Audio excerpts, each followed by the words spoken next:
All right, I think we are live because I pressed the button. What is going on, YouTube? This is Randall Thor 19, the man with the million, and I'm back again once more every Friday with an episode of the Xbox 2 podcast. And with me, as always, is Jez Corden of Windows Central. What is going on, buddy? It's going on, baby. It's all going on. I'm wired right now, man. I haven't had any sleep. I'm like submerged in caffeine right now. So expect crazy, wild responses and things I'll say that'll get me into trouble. And you know what it's like, Rand. You know what it's like. Yeah. As much. I do know what it's like, baby. But I gotta say, I have to take a little bit issue with you here, before we get into the thing proper. You've made me a literal meme, not only in our own podcast, but also on Twitter. Like, I'm actually a searchable GIF on Twitter that people can use to harass me. Like, and you don't know how many times people have just tweeted me and tagged me and just that little like tomato thing that you made where I'm dancing with the Series X or I'm pulling it out of my butt or I'm like, do not be afraid or whatever the hell it is, right? Like you've done that to me. I didn't even make that one.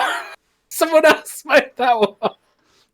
Dude, the people are making their own now. I only made the ones with the greenish striped background. All the other ones are made by the community. You've become Randall meme, baby. Yeah, the man with a million memes. The man with the million memes, indeed. Shout out to Sean Labrie in the chat. He's like, we have a Saturday morning cartoon in the works. Of course you would. Sean Labrie, one of the best like designers and creators in the community. Rand, what? How would you feel if I said he's not joking? Are you serious? We actually do. Are you serious? We actually do have a cartoon in the works. We actually literally do. So keep an eye out for that one. No, you don't. Sean wouldn't do me like that, would he? Oh, well, he's a freelancer, man. He's a mercenary. You give him money and he'll do whatever you want, man. I thought me and Sean were buds. We've had parties on the Xbox party chat where we've talked. We've bonded. There's no way he'd do me that dirty and make a cartoon about Randall Tomato. No, well, there's no way. Don't you want to be Randall Tomato? I think it could be a cool brand for you, man. I don't know. But me and Sean are working on some cool things, so keep an eye out for that. Okay.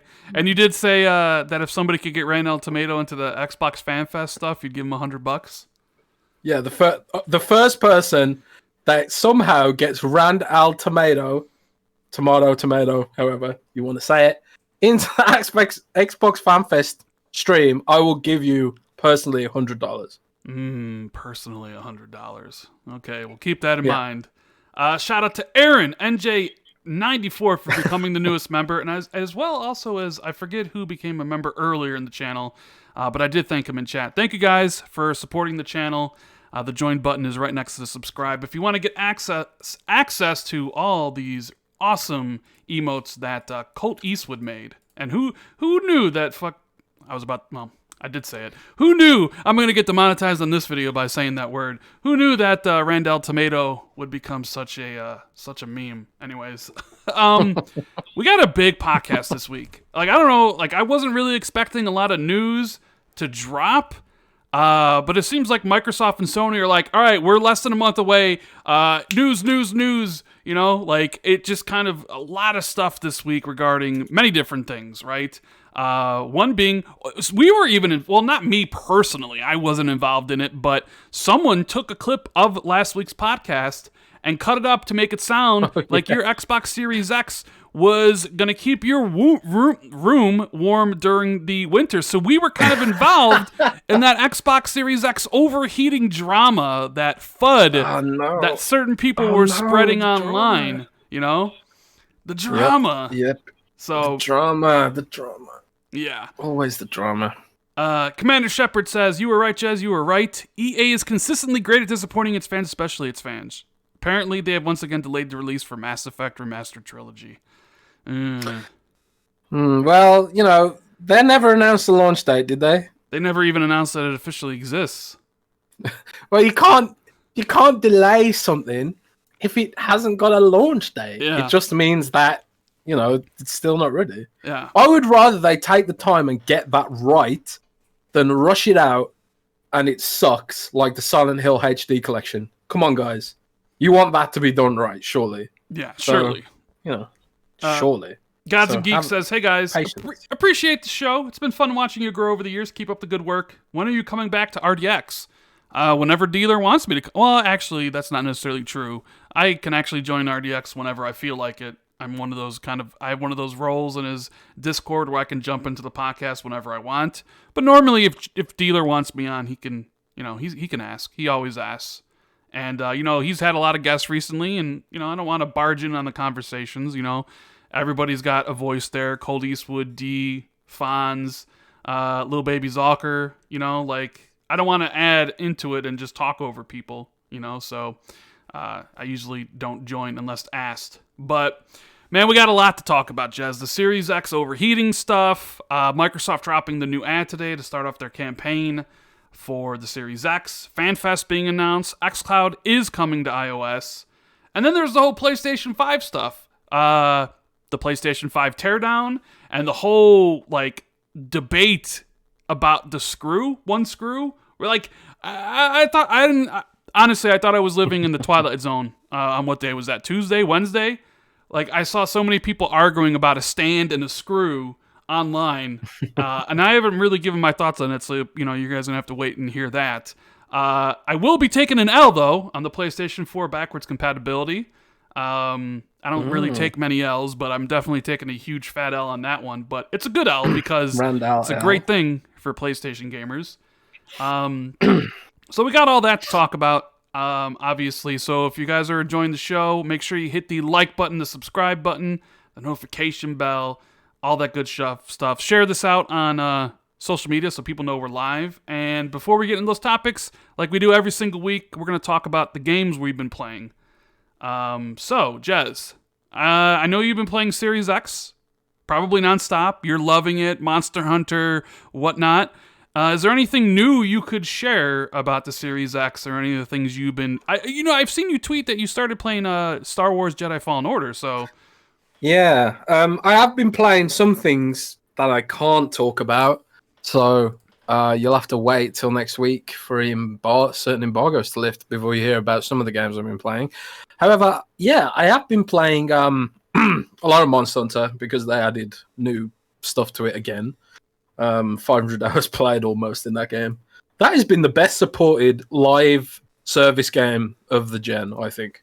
Not counting the stuff Monster like Hunter game? World of Warcraft. Probably. Yeah. I so much content they've added to that game. But yeah, I thought I should pry myself away from 60 FPS Monster Hunter and maybe try another game that gets benefits from it. And I remember everyone was saying how badly Jedi Fallen Order performed on the Xbox One S and the Xbox One X. So I thought, okay, I'll give this a whirl because I've never really played it. Obviously, I am a Star Wars fan, but I just have this innate assumption that everything EA puts out is bad. So I just sort of ignored it. And then everyone was saying it was good. And then I just sort of never got around to playing it for whatever reason. So I thought I'll try that. And lo and behold, it is a rock solid 60 frames per second. And I couldn't see any drop frames whatsoever. I'm sure Digital Foundry are doing analysis and sort of, put the exact measurements on it. But it was just...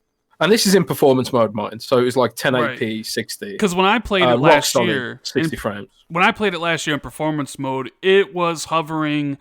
basically at best in the low 50s, and when you get into combat with a lot of enemies, in the mid 40s. They recommended Digital Foundry to actually play in resolution mode because it was pretty much locked to 30. So you would get the you would get the 4K dynamic 4K, and it would be locked to 30. But if you played it in performance, not only would it drop the resolution, it wouldn't really give you a stable frame rate. So it's nice to hear that now it basically gives you a stable frame rate, and that would be the game. That would be the way to play the game. Yeah, it in both modes, it's locked to 30. probably could get a patch and have like, I don't know, maybe improve frame rate even in resolution mode. But it's locked to 30 and like I think it's something like 1800p or something. And that's locked. It could probably what they should do is bump it all the way up to native 4K and leave it locked at 30. And then like maybe bump the resolution to 1440p and then have it locked at 60, because it is, when I say it's locked at 60, I mean it's like completely locked. Like even Monster Hunter World in resolution mode, it dips below 60, like you can tell. But and that's in it's sort of enhanced mode. But yeah, it was so performant. It was rock solid 60 and pretty fun game. You know, I think it's a great game. I think the animations. It's a great game. I think the animations are janky and the graphics aren't a mess. Yeah. Like it's that whole. Is it on Frostbite? I don't know. I don't know if it's like I don't know. There's something janky about it. I don't believe it's on Frostbite. I believe it's on. I want to say it's on Source. I mean, Someone could correct me. Correct me if I'm wrong, but I believe that game was on the Source engine. I could be wrong. Maybe it's on their their Titanfall engine. But I think that was one of the first EA games that basically said we're not using Frostbite whatsoever. So Frostbite, yeah.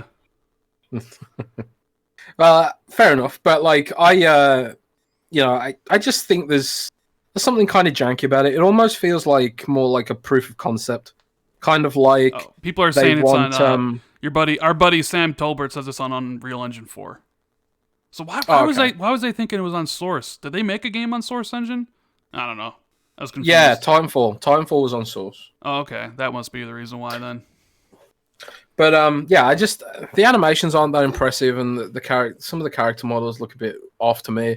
I don't know if like it has like assets reused from the Battlefront games or whatever like that. I literally don't know. But it almost feels like EA didn't want to give it too much funding because it doesn't have microtransactions or multiplayer in it, and almost like they were just like, well, prove that you can make a single player action game, and then we'll look at going beyond that. And so it feels like a really strong basis for a future game. But yeah, I'm still enjoying it though. So that's pretty much all I've been playing that I can talk about. I like the combat, and the story seems interesting enough. And Star Wars, what's not to like, right? Yeah, I mean it's a Dark Souls game, Soulsian as I call it, but it's a lot of fun, especially if you like Star Wars. I can't wait for the sequel because the game sold incredibly well.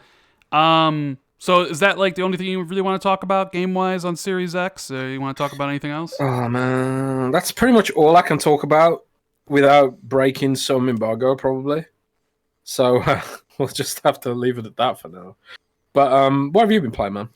So the only game I've been really playing this week is Crash Bandicoot 4. I played some of it last week, and I kind of gave my initial impressions. I'm almost done with the game now, and I gotta say it's really good. My buddy Maka91 Productions, who I see is in chat, has been putting up full guides for that game, and I don't know how he's doing it, because that game, like, yeah, you can just beat the levels, and the levels are relatively short. Some are 5 to 8 minutes.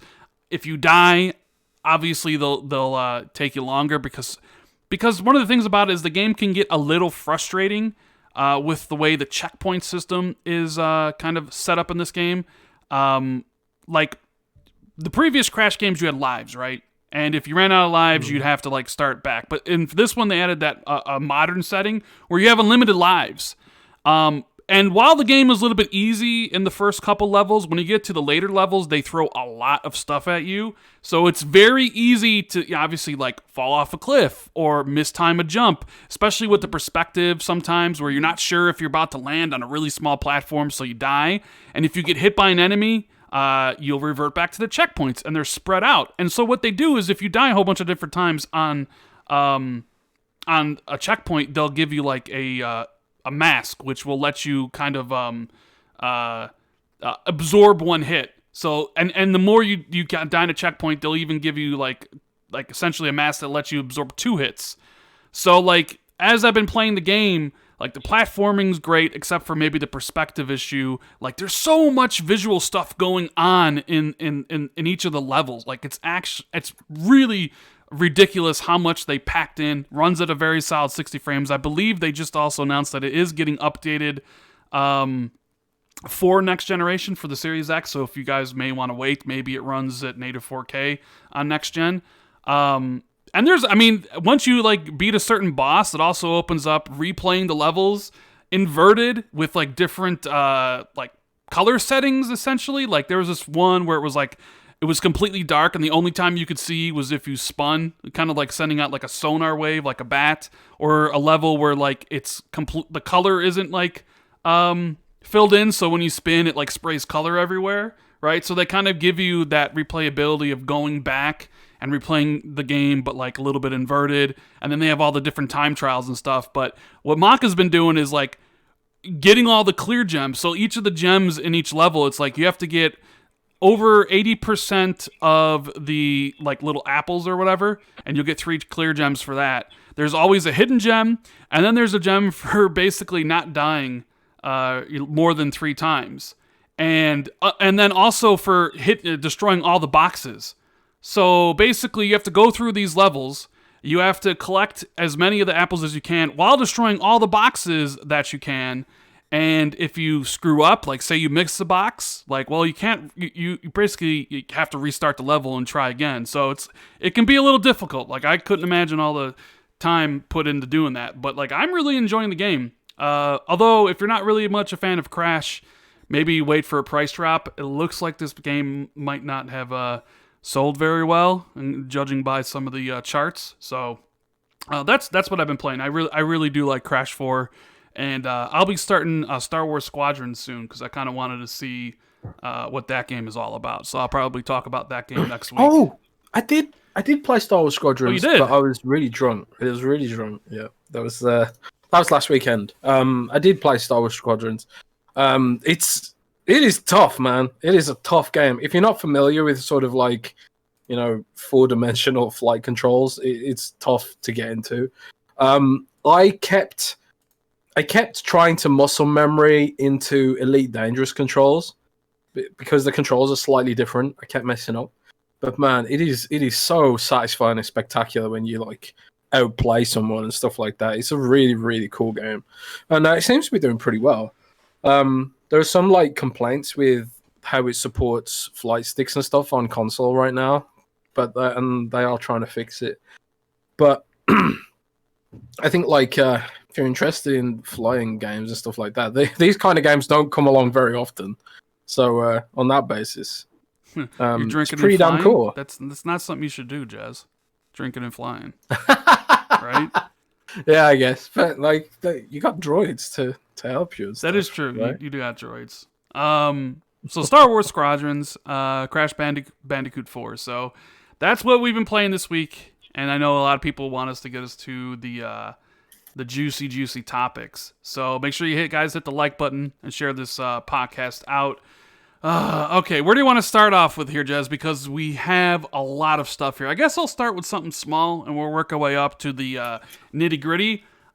This kind of ties into the Bethesda acquisition a little bit. I get a lot of people asking me about it, especially the question of, will the games be exclusive or not, right?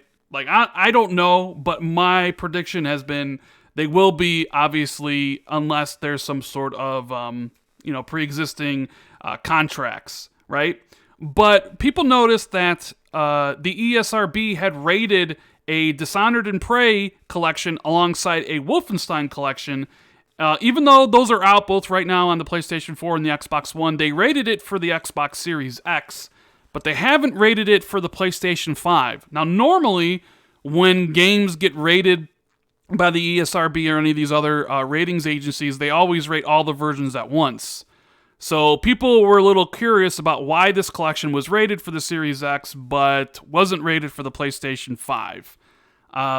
What do you think about that, Jazz? Is this like the first sign that where the exclusivity might be kicking in, or is this a sign, or is this kind of one of those things where maybe it's not rated yet? I have a lot of people asking me that. I gave my thoughts in the video, but I'm kind of curious to see what you think.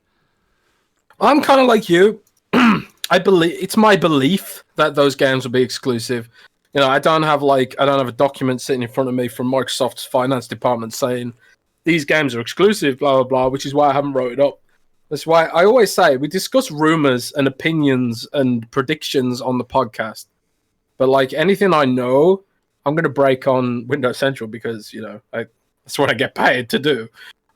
So this is like very much my personal belief that I don't believe those games will come to PlayStation because Microsoft will see it as a way to push Game Pass. And that's all Microsoft cares about right now is Game Pass.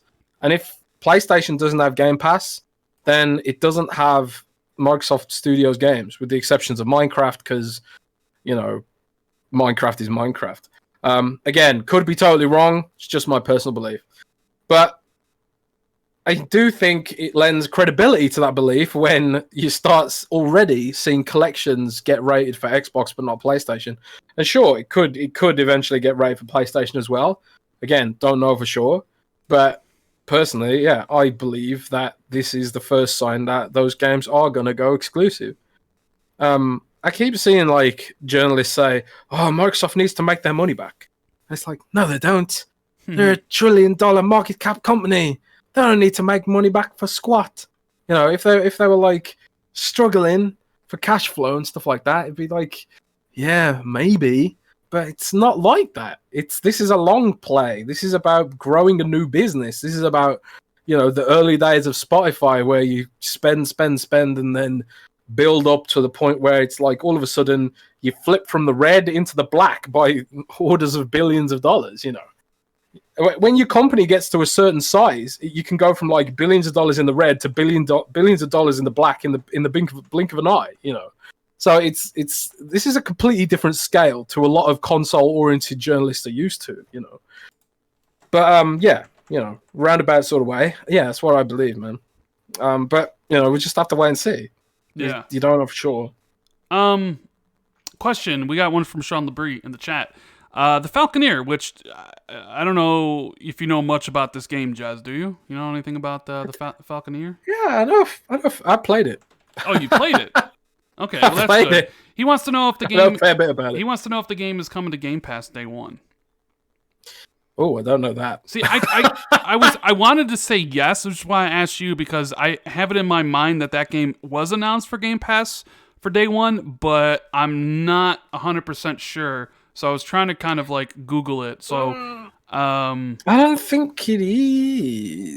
Yeah, I don't think it is. I know Medium. I think Medium is day one on Game Pass, but I don't think Falconer is. Now I could wrong, and maybe some people in chat actually would know this or can search it. But I don't want to. I want to say it's.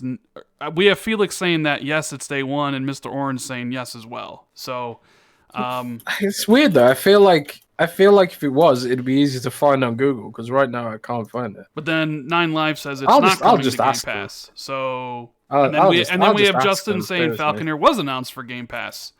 So I guess it depends, Sean. There seems to be a lot of confusion around it. Maybe Microsoft should put out a trailer soon for all the new games that will be hitting Game Pass day one with the new console. That would be something very good for marketing, wouldn't you think? Yeah, maybe. They've been doing a really good job of like doing the social media side of the marketing recently. I've been watching like the Xbox Game Pass and the main Xbox Twitter account. Yeah, they've been doing a really good job recently. Yeah. Medium also got. I've asked the question if Falconer is coming to Game Pass, so maybe I'll have an answer for you in a few minutes. Yeah. Medium also got announced. Finally, a release date that's coming December 10th. That is in Game Pass day one. I'm really interested in that game. I find Bloober to be a little bit hit and miss. I wasn't really a fan of Layers of Fear, but I really did like Observer. I love Layers. I loved Observer. So I'm really looking forward. I still need to play them. I'm really, really looking. Well, there's the next gen version of Observer, which I would recommend playing that. Oh. So I'm really looking forward to for the Medium on December 10th. Mortal Kombat Ultimate was announced as well, which is getting free upgrades on the PlayStation as well as Series X. And did you see the new characters coming? With like the new Rambo? Freaking Rambo. What are they? Rambo. They got Rain, Melina, and Rambo, which like they've added RoboCop, Terminator, and Rambo. So you have Arnold Schwarzenegger and Sylvester Stallone in a fighting game, and I can't wait to see them do fatalities to one another. It's going to be absolutely ridiculous. But another game that's using smart delivery on Xbox. It's going to get a free upgrade.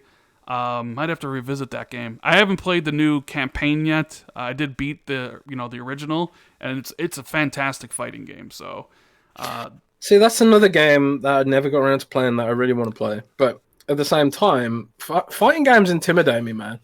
Like I'm semi-competent at Killer Instinct, but every other fighting game I just seem to get absolutely destroyed in. Are you like a pro? No, Mortal Kombat player? I'm not good at fighting games. Like normally, if I'll play, I'll set it on normal and just try to do my best against the computer. But if I have to play people online, I'll get my ass kicked. Like I remember when this gen started, we would have fights, me and my buddies in Killer Instinct, and at first we were all basically the same level, and some people would win, or I'd win, and then they'd win. It would be a nice little back and forth. But eventually, my buddy Mr. Black Magic just got way too good, and he would just decimate me every single time we'd play, to the point where he'd ask, "Hey, let's do some couple Killer Instinct games." I'd be like, "No, dude, because you're just gonna destroy me. That's no fun." You know what I mean? Yeah, that's how it goes with fighting games. Like they're so sort of binary. It's like you either like. It gets to a point where because I play a lot of fighting games with my brother, right, over the years. We used to play Tekken and Bloody Roar. Do you remember Bloody Roar? I remember Bloody Roar. Yep, I played it. Love that game. That Bloody Roar is my favorite fighting game of all time, just because of how awesome it was and some of the combos you could pull off. But we used to play loads of fighting games, but then as I got older, it kind of got to a point where he'd have more time to put in to get good at the games, and then when we play them, I just get obliterated, So we just don't anymore. I used to be really good at Smash Brothers as well, like when we used to play on the GameCube and stuff and the N64. But I play him now at the Smash Brothers Ultimate. He just destroys me, and it's just well, that's no fun, And then it's kind of like, do you want to take the time to get good, or do you just want to play a game that you're already kind of good at? Smash Brothers Ultimate's not a good game. We talked about that last week. Smash Brothers just isn't a good franchise. People are gonna smash that dislike button now. I know they're gonna clip this like they clipped you and be like, Rand's being mean to the PlayStation people. So yeah, Smash those are the smaller things out of the way. So I figured we'll read some super chats. Joel Navarra says, "Hey, have you guys made any Randall Tomato T-shirts?" No, we probably should, though. But I don't really think anybody's going to buy any of those. Nelson Neves says, recommend skipping the Series X and use Xcloud instead. Would I recommend skipping the Series X and use Xcloud? Hell no. I don't really think streaming is a viable solution right now to replacing hardware. Who knows if that changes years from now. So I would always choose dedicated hardware. So I would not recommend that. Would you, Jez? What was the question again? Sorry, recommending. No, I actually haven't finished work yet, so I'm just trying to quickly wrap up some work. Would you recommend skipping the Series X in favor of using Xcloud? Never. Yeah, never. Xcloud is what you use if you can't get an Xbox for whatever reason, or you don't want to invest too much in the ecosystem. If all you want to do is play Game Pass games and maybe only the turn-based sort of ones, then you get Xcloud. Or if you're from a market where people don't buy consoles that much, then you get Xcloud, Xbox Game Pass game streaming or whatever. It's really funny because everyone's still calling it Xcloud, even though technically it's just called Xbox Game Pass now. But how do you differentiate it? The naming is terrible. The naming is pretty bad for that. Smooth Vant says that heatsink in the PS5 looks like a Star Wars ship, but I'm still getting it Bone Cream Edition. Ooh, we need to get a Bone Cream emote. You need to make one, or I need to have Colt figure something out. Bando Fox says, do you think we'll ever get a Conker's Bad Fur Day reboot? And first time donating to you, P.S. How do you feel about a Sonic Adventure 3 possibility? I don't think I've ever played a Sonic Adventure game. I don't know if they're making another Sonic Adventure game. But as for a Conker's Bad Fur Day reboot, I think they did that once on the original Xbox, or was it the 360? I know it was rebooted, I don't think we will ever see a Conker game ever again.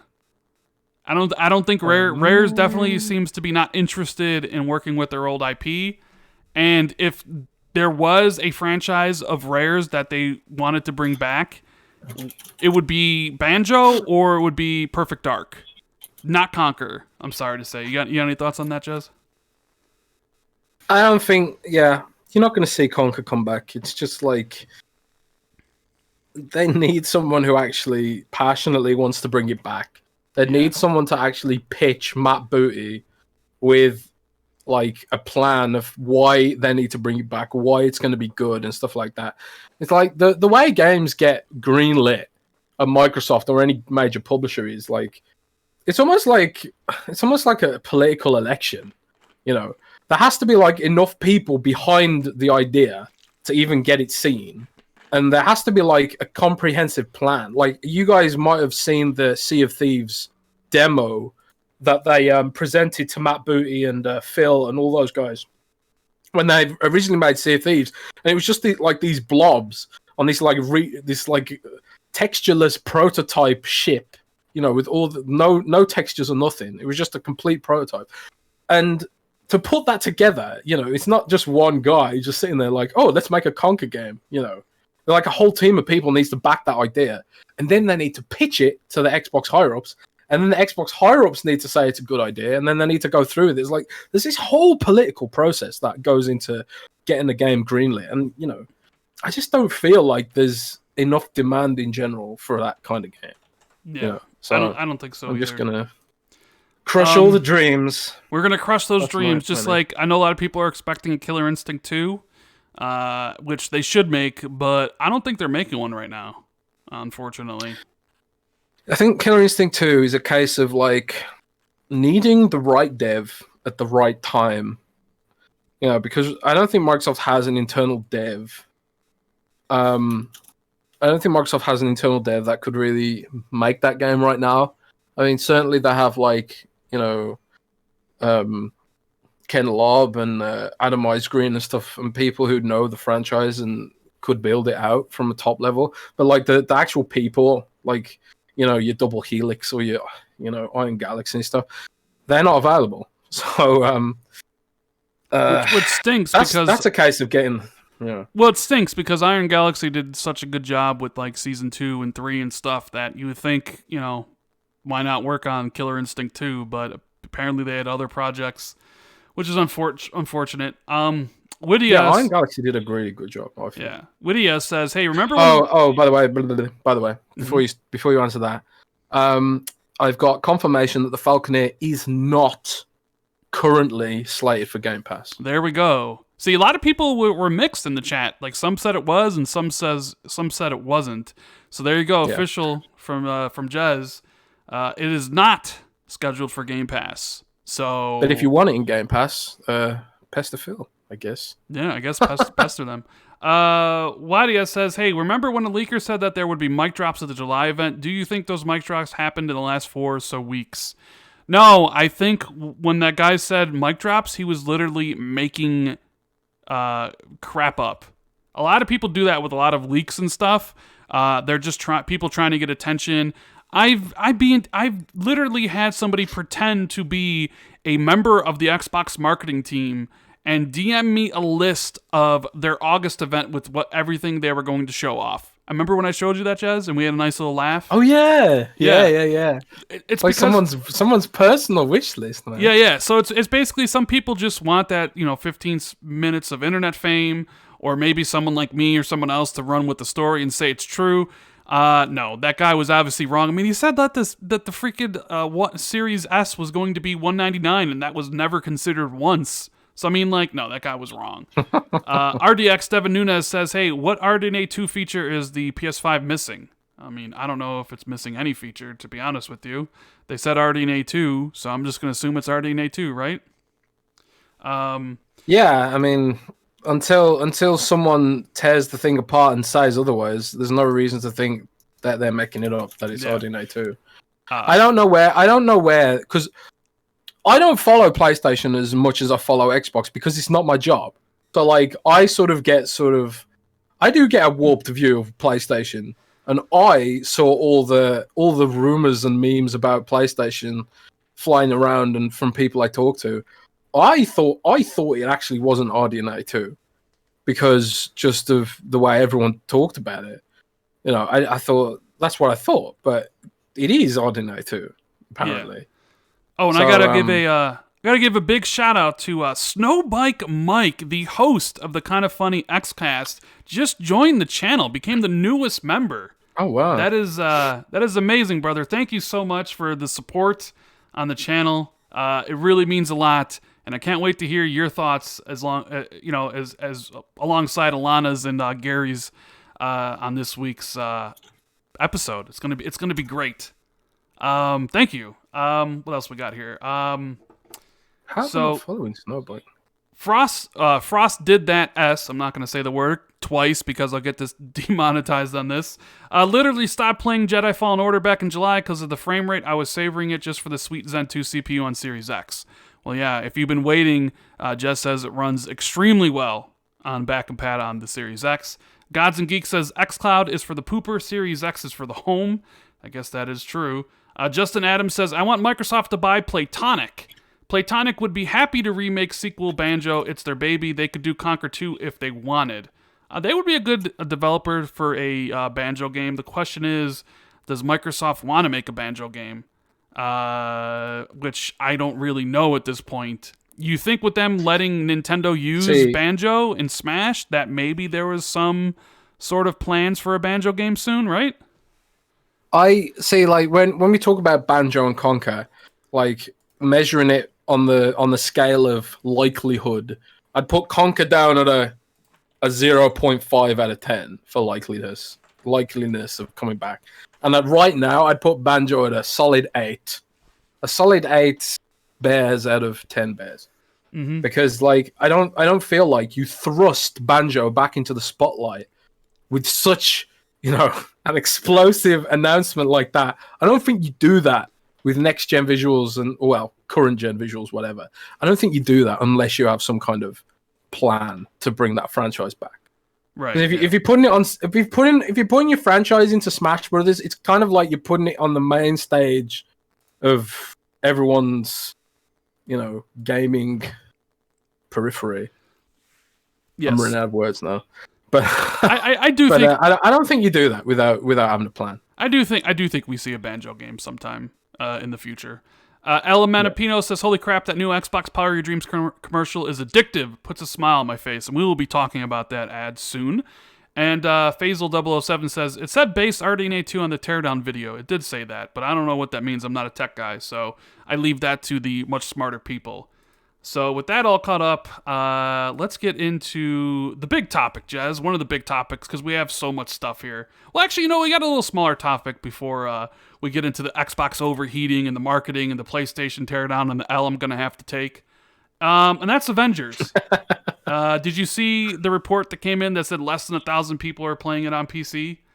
And the director of the game had to come out and talk about it and say, like, they feel very confident that when new content comes out, that people will go back to the game on PC as well as on the consoles.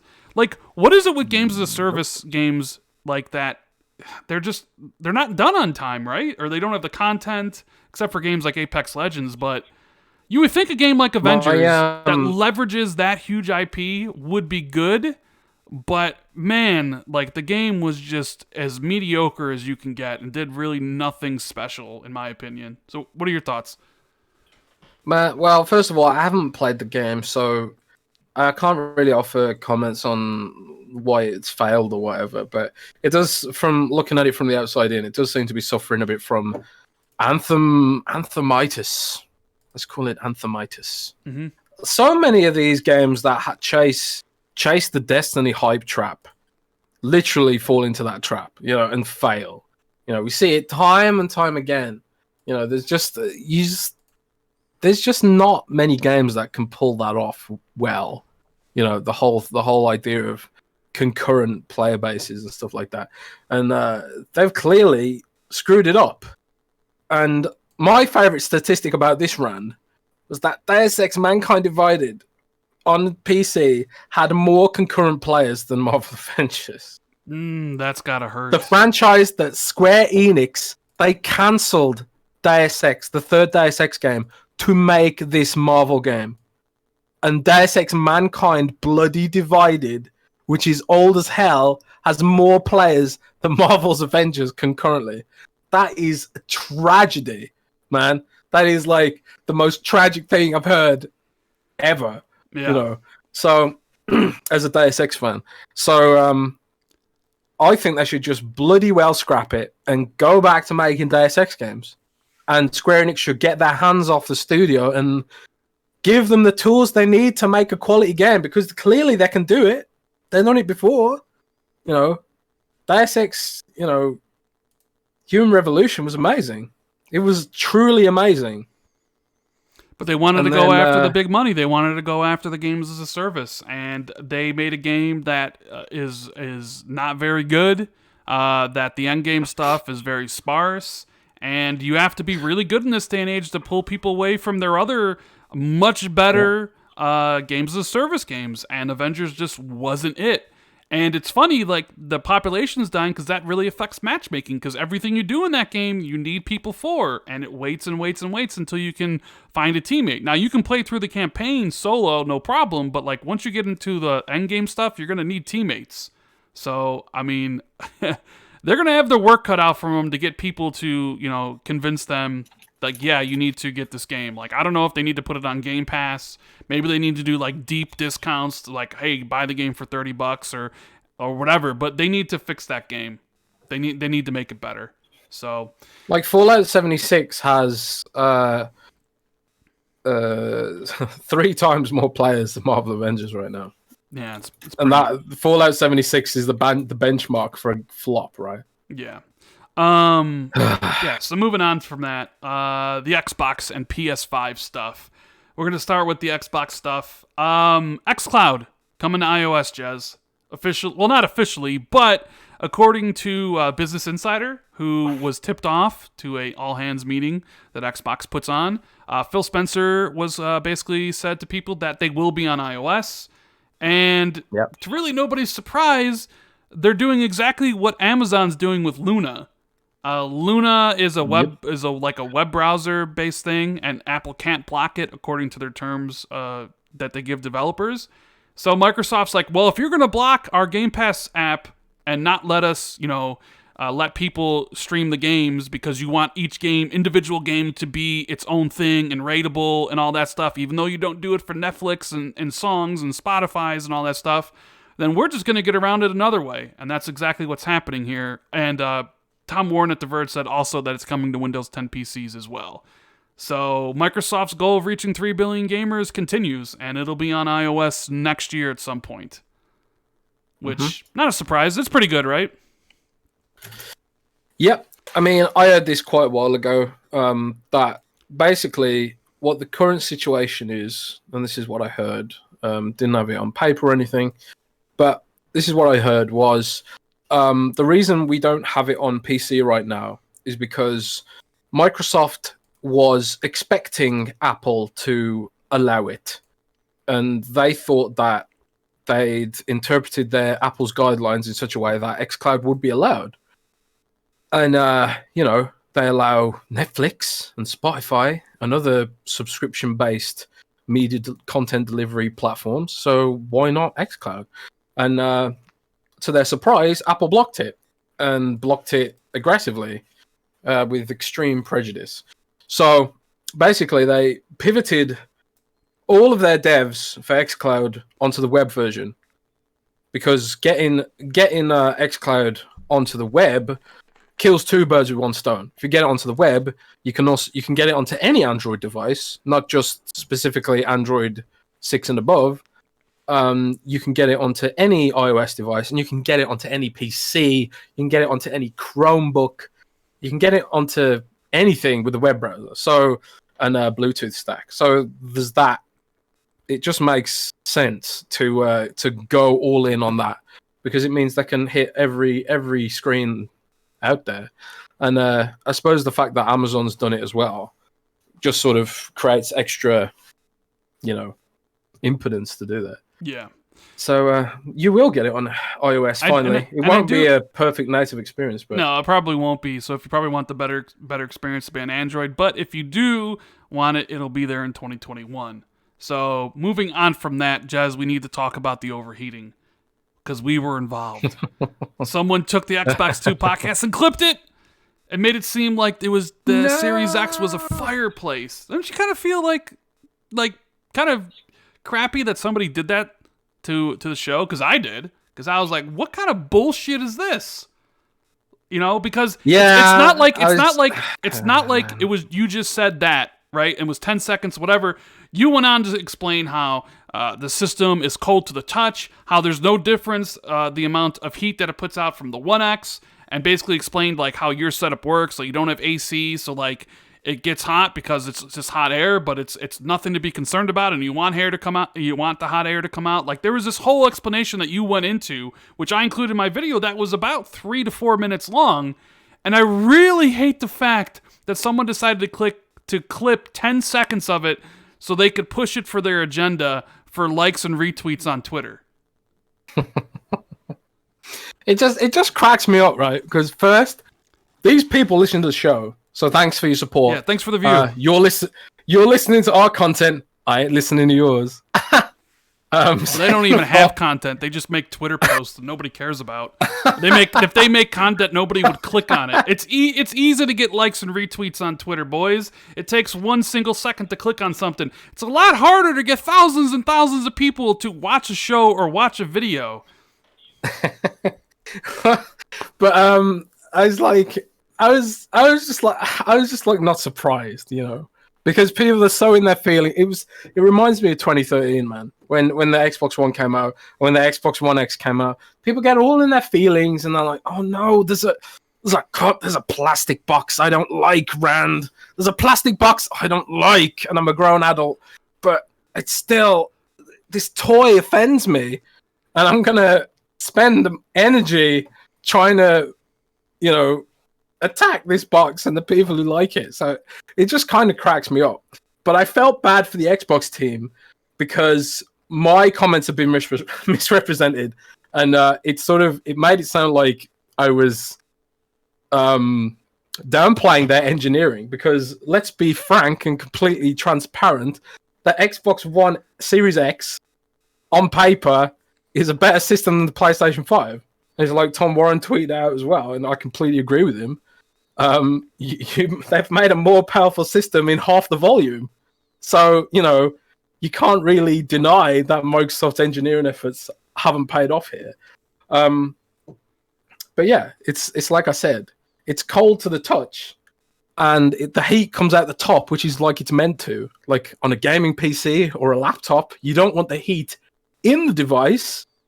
And there was another journalist who got clipped as well. I can't remember his name, but he said something about the SSD being hot. The you know, the little Seagate thing. I don't know what's the official name for that. That was the giant Beastcast. I think his name is like Jeff Balkar or whatever. The Seagate SSD expansion thing.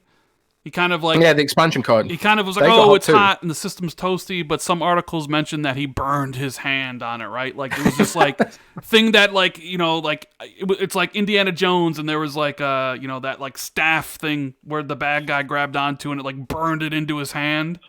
Like it was that or something, which is weird because like, oh man, it's like people don't understand how hot some of the storage stuff can get. Like I record footage from games I'm playing on the One X with an external USB stick, and if I clip something and I take it right out from the One X, it's hot. Like it's hot to the touch. Like what do you think happens? You know what I mean? Yeah, like NVMe drives get hot. You know, and you'll see this like when you know, if you touch the NVMe drive that you put into your PlayStation 5 after it's been in use, it's gonna be a hot boy. You know, I'd literally just put an NVMe drive into my laptop as well, because I'm dealing with increasingly large video files, and I'm like, man, I just need more storage space. And like if I put my finger on that, it would get hot. You know, my laptop gets hot and spams heat out of the fans too. You know, this is if you've ever had a gaming PC, this will be familiar territory. And the reason the PlayStation 5 and the Xbox Series X are so damn big is because they're chasing PC-like specs. You know, if you're gonna have PC-like specs and PC-like components like SSDs and stuff like that, you're gonna have PC-like heat.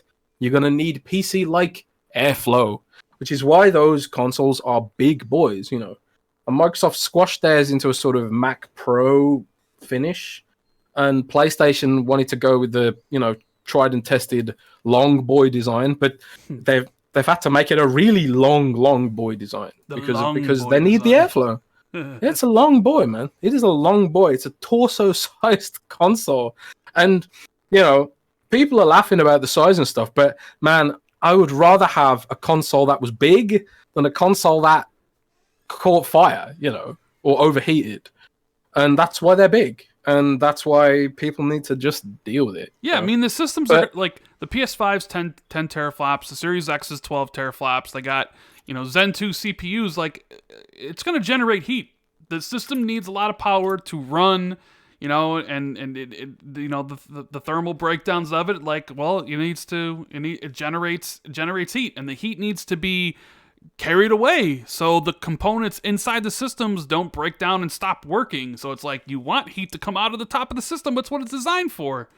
Like the fact that was completely blown up out of proportion, but then like last gen, like I remember right before the PS4 Pro came out, there was people saying that the PS4 Pro was melting because someone took a lighter and melted the side of the PS4, and people were like parading that picture around that it was proof. There's people, that made 5 videos about that and said, oh my God, it's happening. And the same people that are basically saying the same thing about the overheating, right?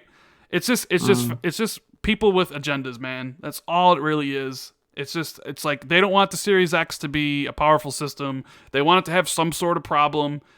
Even though like their best bet is to kind of lean into the games angle on Xbox because, the games angle hasn't been great and we expect it to get better with the acquisition of Bethesda. That's an easy lane. You can go into that lane and be like, your games aren't very good, and most people will be like, oh, yeah, sure, maybe, but at least we're gonna have a lot more and they're gonna be a lot better. Like basically starting a thing up about like, oh, the Series X is hot. It's like, yeah, it's what it's supposed to do, man. Like what are you complaining about? Like, so I don't know. I can't believe this actually became a thing, but I'm not actually surprised. I'm not surprised because any little small thing... It sucks, thing... man, because like you can't, even if you're making a comment in good faith, like for example, I tweeted back in July that if I was a PlayStation fan, I would be concerned about the lack of information about backwards compatibility. And like people have took that to say I had an agenda against PlayStation because I said that. But I don't. I don't care. I was just expressing my genuine belief. Like if Xbox hadn't come out and said all these games were backwards compatible, I would be saying the same damn thing about Xbox. You can bet. But because Xbox had explicitly said all their games are going to be backwards compatible, and the language Sony was using, I felt, was wishy-washy. They were saying, like, we believe 4,000 games will be backwards compatible. It felt like spin, So I was like, man, if I was someone who mained on PlayStation and I wasn't 100% sure Overwatch and Monster Hunter stuff would be there on day one, and I'd only be able to play, like, the launch games, that would be an area of concern for me. But because everyone has so many bad faith takes and say things out of concern trolling, or they say things with dishonesty because they just want to spread uncertainty and doubt, it makes it impossible to have a normal conversation about the consoles, man. Like even like I see Xbox fans doing it all the time as well. I see like like if I tweet something at a PlayStation fan who's a friend of mine, like I was having a conversation with Shinobi on Twitter about something, and I tweeted him something, and then loads of people were jumping in, like trying to start a console war. I was like, man, I'm just trying to talk about gaming with my friend here, man. I'm not trying to start a console war. I just wish it just wasn't like this. It's so annoying, Yeah, it is. You can't really have deep, detailed, in-depth discussions on Twitter, though. That's just kind of the way it is. Twitter's for getting outraged about stuff, and people do that, and they want to start fights. And it's also really hard to read intent on a tweet, with just text. Yeah. So sometimes I don't know. Like I have a lot of people. You can inject your own intent.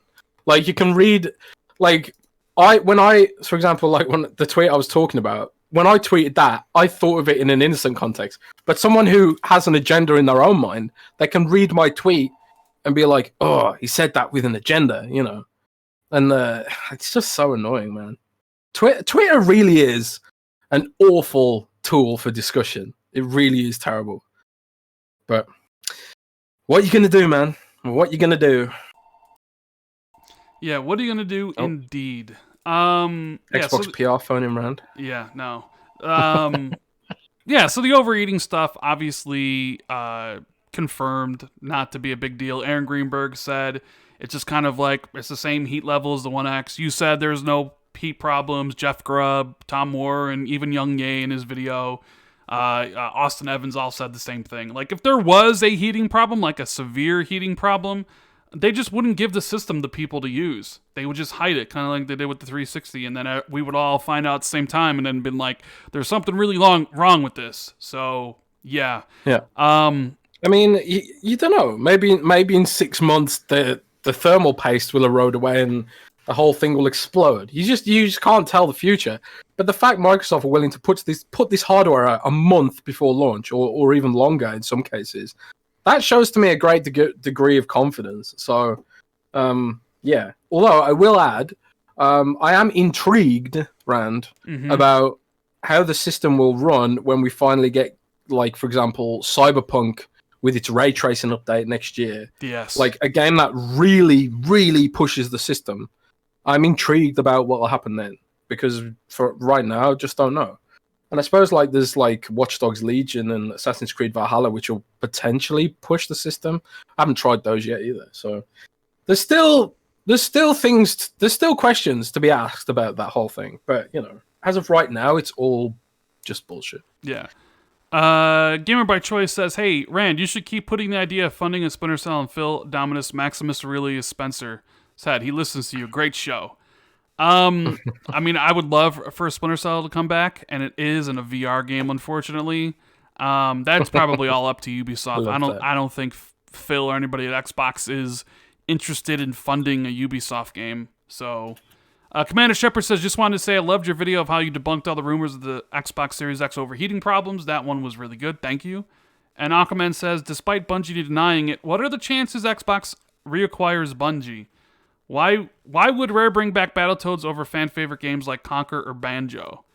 Well, they would bring back Battletoads because the developer pitched it to Microsoft and Rare, and they liked it enough where it was like, okay, people have been asking for Banjo or for Battletoads, you can bring it back. And I think the same would have to happen with Conker and Banjo, because Rare's not going to want to make them, so they have to find somebody who wants to make them. And the developers got to be right for the game, and maybe they're just really having any pitches for either of those two franchises. But I find that hard to believe. I'm sure somebody has come to that and been like, "Hey, we would love to make a Banjo game for you." But I don't know why they haven't yet. As for the Bungie stuff, what are the chances Xbox acquires Bungie? I mean, it seems like we've had to mention this. I still think that low, man. Yeah, I still think that low. I mean, there's always a chance, but I don't think it's very high. Watch them they announce Bungie, they acquired them on Monday after we say that they're not very high, right? Yeah, that's the problem when you're predicting things. Who would have ever predicted Microsoft would buy Bethesda? Literally nobody would have predicted that. I personally don't think. But so you can't ever say these things with 100% accuracy. But for the sake of the show and the podcast and speculation, I personally don't think Microsoft are going to buy Bungie right now. Yeah. So that's just what I think. Yeah, and the Usman says, "Finally got a pre-order. Excited to play. Have a great weekend, lads. Cheers, mateys." Well, I'm excited you got a pre-order, man. And I did see Costco had more pre-orders go up, or pre-orders go up for the first time. So more people were able to get it. And I still, got my Microsoft Store pre-order. Haven't had an email from them saying it's been delayed or anything, so I think I'm good on the launch. Jez, we have over 2,400 people watching right now. If you guys are enjoying the show, make sure you hit the like button and hit that subscribe button. Share it out. We have 513 likes and 20 dislikes. So that's a pretty decent ratio. And no, I'm not going to dislabel the like to dislike ratio. You'll definitely be able to see how many likes and dislikes there are on this show, on the podcast. Can you do that? Yeah, you can disable the like to dislike ratio. Normally, people disable the like to dislike ratio when they're getting disliked out of oblivion. You know what I mean? Like, wait. Well, you got to focus on the positives, man. That's like a lot of likes. That is a lot of likes. We love all the support, so thank you guys. Yeah. I mean, even the dislikes, it's all engagement. It's engagement. Whether it's likes and dislikes, that's what really is.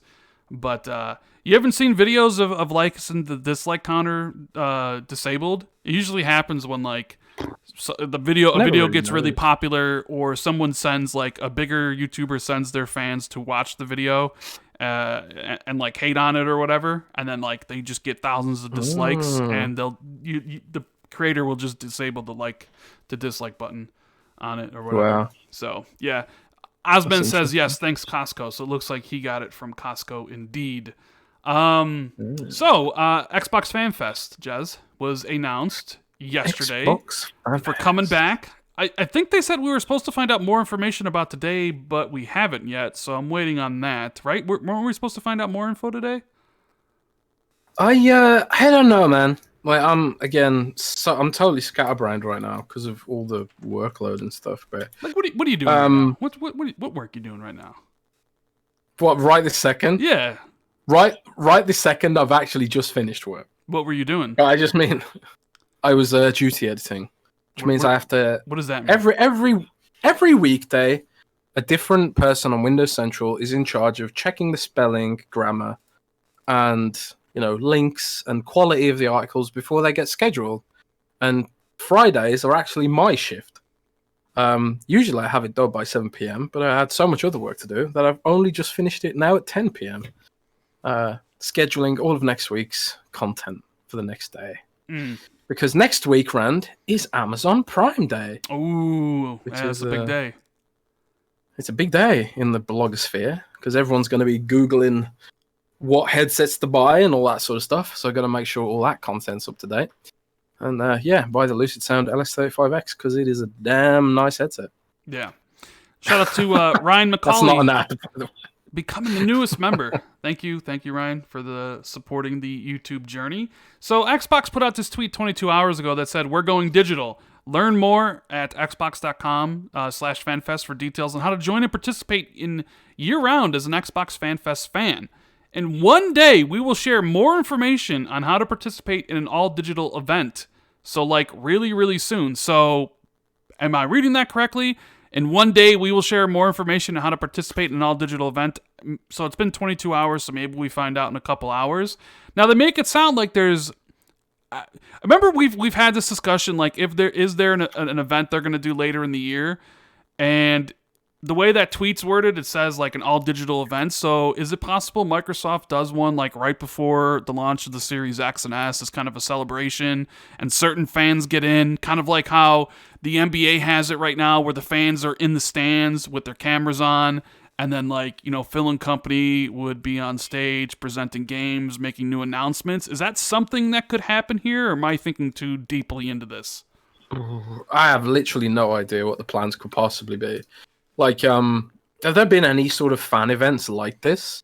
I saw the WWE where the WWE they have those massive TVs and everyone that's what the NBA does. Is all on Skype or something. The NBA has that, yeah. And I mean, you know who provides that technology for both? Microsoft does. Who? Really? Yeah, Microsoft does. So it says how to register. Is that Microsoft Teams that does that? I think so. It says how to register as an Xbox FanFest fan. Registration will begin at 6 p.m. Pacific on Monday the 12th. You got to be over 18 and have an existing profile. Once you're registered, you can log back in anytime to view upcoming activities and offers that you can opt in. And you can check your email for updates on exclusives only for the FanFest fans. you earn like some Microsoft points for doing stuff here. And so I'm kind of curious to see, what sort of event or digital event is happening. I love the fact that Microsoft does this. I was able to experience Xbox FanFest in 2016, and it's great just meeting up with a whole bunch of like-minded Xbox fans. It's the year I was able to meet the one and only Beastfire Tim Dog, and he is one of the best guys you can imagine. He's so awesome when you meet him in person. I mean, he's great on Twitter too, but like Tim's amazing. And then Southbound, Tim's an amazing guy. Inferno, who we used to do the TXR podcast with, my buddy Maka, who I got to meet in real life, and Megatron, who's awesome. Met a lot of cool people at the Xbox Fan Fest. Met a lot of Xbox employees who I still talk to this very day. I know James is listening right now. Shout out to James Shields. Met him at FanFest. And, it's like, the thing is, I always wanted to go back because it's such a cool thing. But it's like, the trip from here, Chicago to Los Angeles and how expensive it is like, not really worth it. So people are wondering, it's like, hey, 2020 has been a year, right? You got COVID going through everything, and Microsoft has kind of brought back XO. They did one 2 years ago in Mexico, and they did one last year in the UK. And, people people really like that, like an event strictly for the fans, new announcements. And obviously, they weren't going to do an in-person one, but I kind of wonder if they're going to do, like I don't know, like part of me is kind of thinking, like, if you're Microsoft and you're planning on doing things, and like, would you do a digital event and have fans participate? And maybe that's what's happening, and we'll just have to wait until, a couple hours for Microsoft to announce it more, unless I'm reading that tweet wrong. Sean Labrie says, I met Jez at last FanFest, but wasn't exactly sure what I looked like, so he was like, hey. Jez, were you like that? Man, my eyesight is really bad too.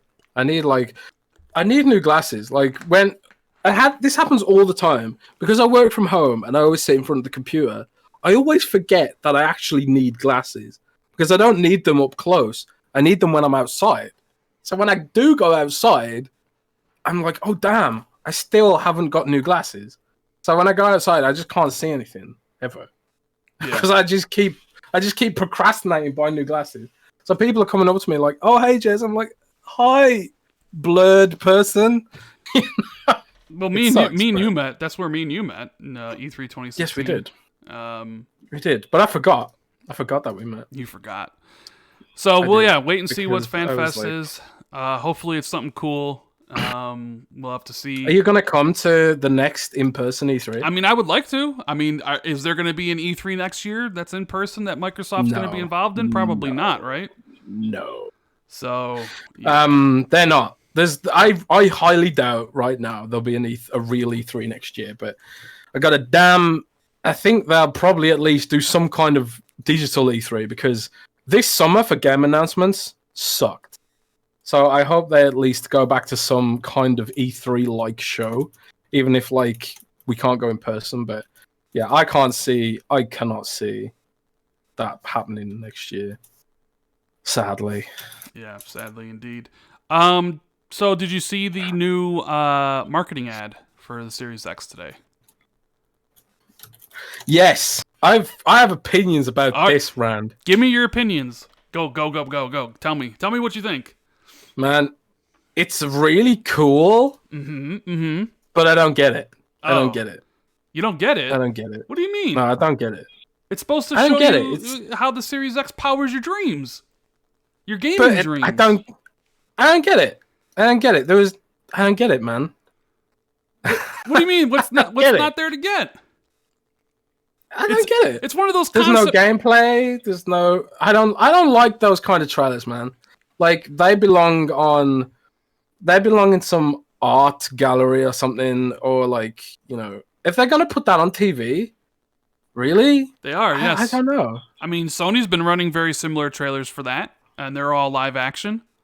I mean, even with the 360, remember they did live action commercials that ended with jump in? That's kind of what they do leading up to the launch. They're all live action commercials, kind of giving you the feel of what they want you to experience, like power your dreams, right? And what's that supposed to be? So like the guy comes home from a long day at work, and it was pretty cool. They got the actor, and I know I would screw up his name. It's like I forget his full name, but like the star of Get Out, and he was in Black Panther, and he comes in, he puts on his headset. His friends are there being like, yo, what's up? And then boom, through the power of the Series X, he's immersed into Assassin's Creed Valhalla. He's right there. He's seeing the ships. He's experiencing the power. And through the magic of quick resume, boom, suddenly he's Master Chief, right?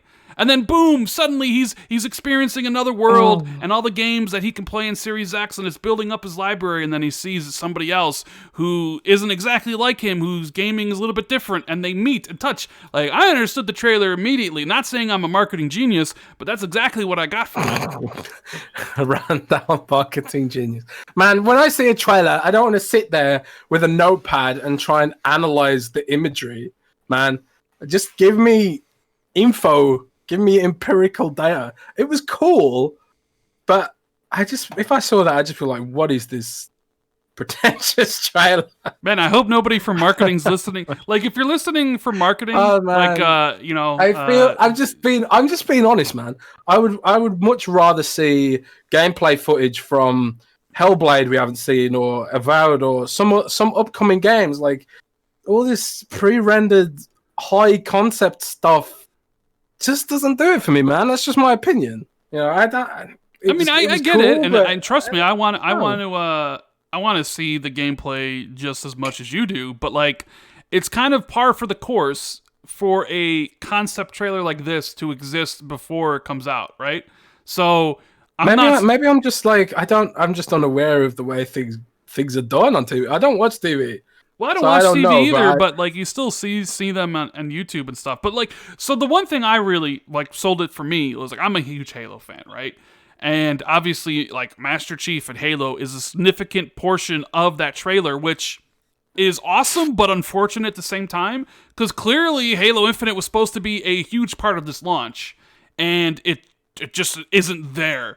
So in this regard, like, yeah, it sucks. Halo Infinite's not part of launch, but I think a lot of people realize that Halo and Master Chief is iconic, and iconic to the point where you see Halo and you know it's Xbox. So Xbox is Halo, Halo is Xbox. So it still works in the trailer in that regard, even though the game's not coming out till next year.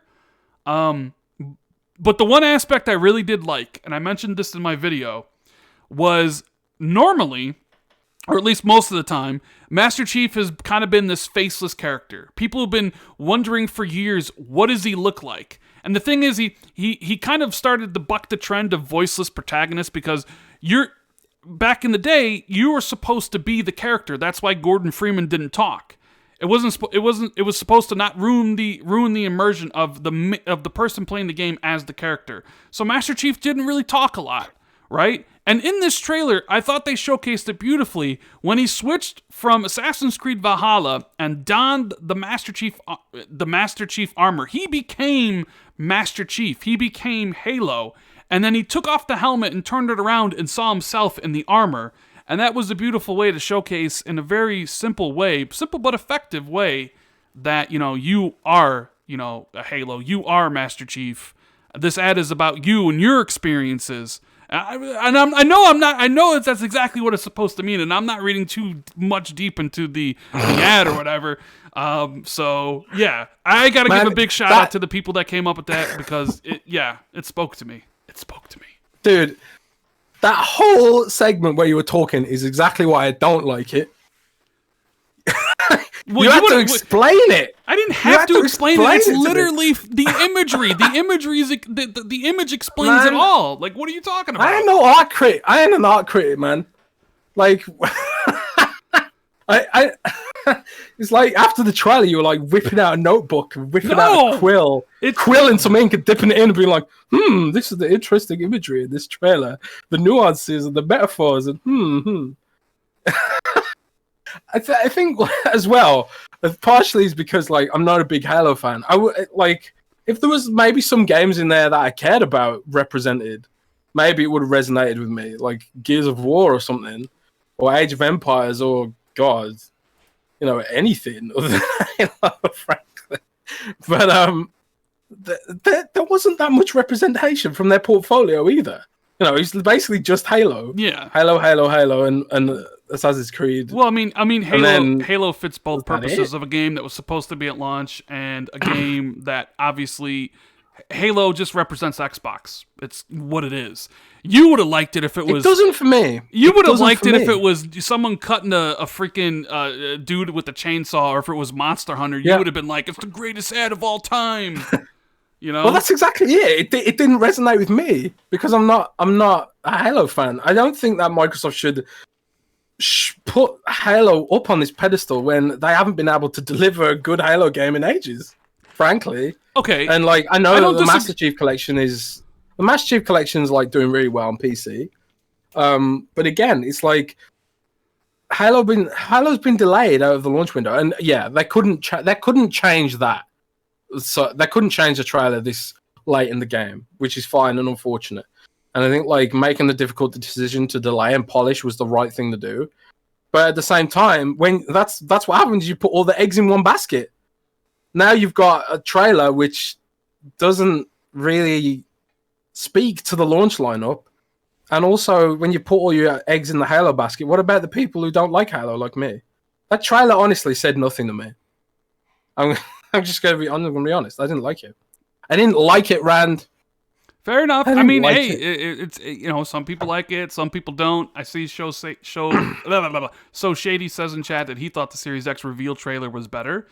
And maybe it is. I mean, did it have the mystique in it? It showed you like, oh, here's the Forza car, the FIFA character, Master Chief jump in, and then this like box that was kind of like opaque and above the water, and then boom, here it is. Like, I could get like why people like that trailer because it's incredibly well done. But something about like the Halo stuff for me really, because I'm a huge Halo fan, and seeing like that imagery, like was just like, yes, like, and 100%. Maybe they rely too much on Halo. I mean, that's really true. And for a game that was supposed to be at launch, and obviously it's not, to see them still go to the well of like, this is Halo, also showcases why Microsoft needs to create more franchises, right?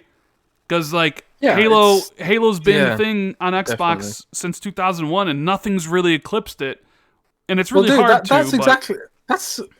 That's another thing, man. For me, it's like it highlights a lot of Xbox's problems. Halo's delayed. Halo is the only franchise people know from this gen, and for me, there were things that about it like that I just didn't like it, man. Like Mr. Tushi on Twitter just retweeted the classic "Life Is Short" trailer. Do you know that trailer from the OG Xbox One launch? No, I don't remember that one. Where the dude's flying through the air. You'd know it if you saw it. It's pretty famous. Like, and he gets old as he's traveling across the sky, and then at the end he's dead. And he says, "Life is short. Play more." I've seen that one. Yeah. Like, at least that made me laugh. Fair enough. Fair enough. I mean, that's why we have a discussion on this, right? So discussion, man. I liked it. You didn't. I'm sure. Let me know in chat. 1, if you liked the ad. 2, if you did not like the ad. I'm interested in seeing what the other kind of ads or trailers they come up with, because they did say it's kind of the start of their paid campaign. And I always think when I think of trailers, like honestly, the best trailer Microsoft ever put out was for like the Surface Studio. When they put out that trailer, and you might not have seen it or whatever, but it's arty and sexy, but it also shows how the device works. Like they show you they like move the screen down in tune to the music, and they have the pen out on the display, and not only are you getting a sense of like its beauty or whatever, but you're also getting a sense of how it works. But all this trailer said to me was Halo's delayed. That's all it said to me. And there was nothing about any other games, because what other games are there? So I didn't like it. Okay. A lot of ones, a lot of twos. I'm sorry. I'm sorry because I know they put that trailer probably cost a lot of money. Oh, I'm sure it but cost a ton of money. Like that looked really expensive. It did, and like it was cool. You know, if it was like a trailer for a movie or something, I'd be like, huh, I wonder what that movie's about. When the big things eating the planet and stuff, like it looked cool, but for a console, I wonder if but there's then any... again, I don't know. I wonder if there's any like, you know what you should do? You should watch that trailer with the fine-tooth comb and see if there's any like Easter eggs. You know, I was actually thinking of doing that, watching it frame by frame by frame to see if there was any like hidden stuff, because Microsoft loves doing that. Yeah, they do. So like, people were asking me if that big ship thing eating a planet was something from something, and probably will end up being something, maybe from Halo Infinite or, you know, a game. I don't think that weird ship just came out of nowhere. Someone asked me, and if it did, that's lame. Someone asked me if the lady cool at the end was like Joanna Dark. Yeah, there's stuff like that. You know, there's probably something to find in there. But yeah, I thought it's just pretentious to me. Bando Fox says, we got that Lucky Tail game instead of Conker's. I was so hyped when I saw his tail at E3, then disappointed when I saw it. Xbox knows what we want. I remember people getting excited. I was there, and people were like, oh my god, is it Conker? And it was like, no, it was Super Lucky's tail. Ryan says, Jez prioritizing the Galaxy Note 20 because he wants it over the ability to see. Oh man, it's true. It's true. It's true, man. But you hold the Galaxy Note 20 up to your face, so you don't need glasses for that. Sin Vendetta. Actually, Rand. What? Just before you say that is actually something I do with my phone. Okay. When like, and this is really embarrassing, but sometimes I use my smartphone's camera to see for me. Really? Yeah. Like I'll open the camera and be like, because I can't focus on things that far away. So I'll open the camera and literally use the viewfinder to see things in sharp, because that's how bad my eyesight is. Shout out to Infinity Line for becoming the newest member. Thank you for hitting the join button and supporting the YouTube journey. Enjoy your Randall Tomato emotes or your laughing Phil Spencer or the Filmic Brute. They're all there for you to use. Thank you. What else we got here, Jez? Sin Vendetta says, sorry, Jez, but that ad was awesome. So Sin Vendetta has spoken, and you're wrong. Sin Vendetta, I also think I saw him on Twitter saying, like, first game he's playing on Xbox is Sekiro, I believe, on the Series X, and then the first game he's playing on PlayStation is Dark Souls. And I decided, you know what? I'm gonna game share with my friend on PlayStation, who I game share with on Xbox. He didn't have a PlayStation this gen, so he's like, can I have all your games? And I'm like, yeah, sure. But you're gonna be buying, like, he's like, well, I'll get Miles Morales Ultimate Edition. So I guess I will have Spider-Man Remastered, because he is going to buy the Ultimate Edition, and then I'm gonna buy Demon's Souls. So I guess I'll be playing Demon's Souls to see if it's any good. You know, I don't really care for Dark Souls, but I did really like Bloodborne, and I love Sekiro. So we'll have to see about all that. Let's see.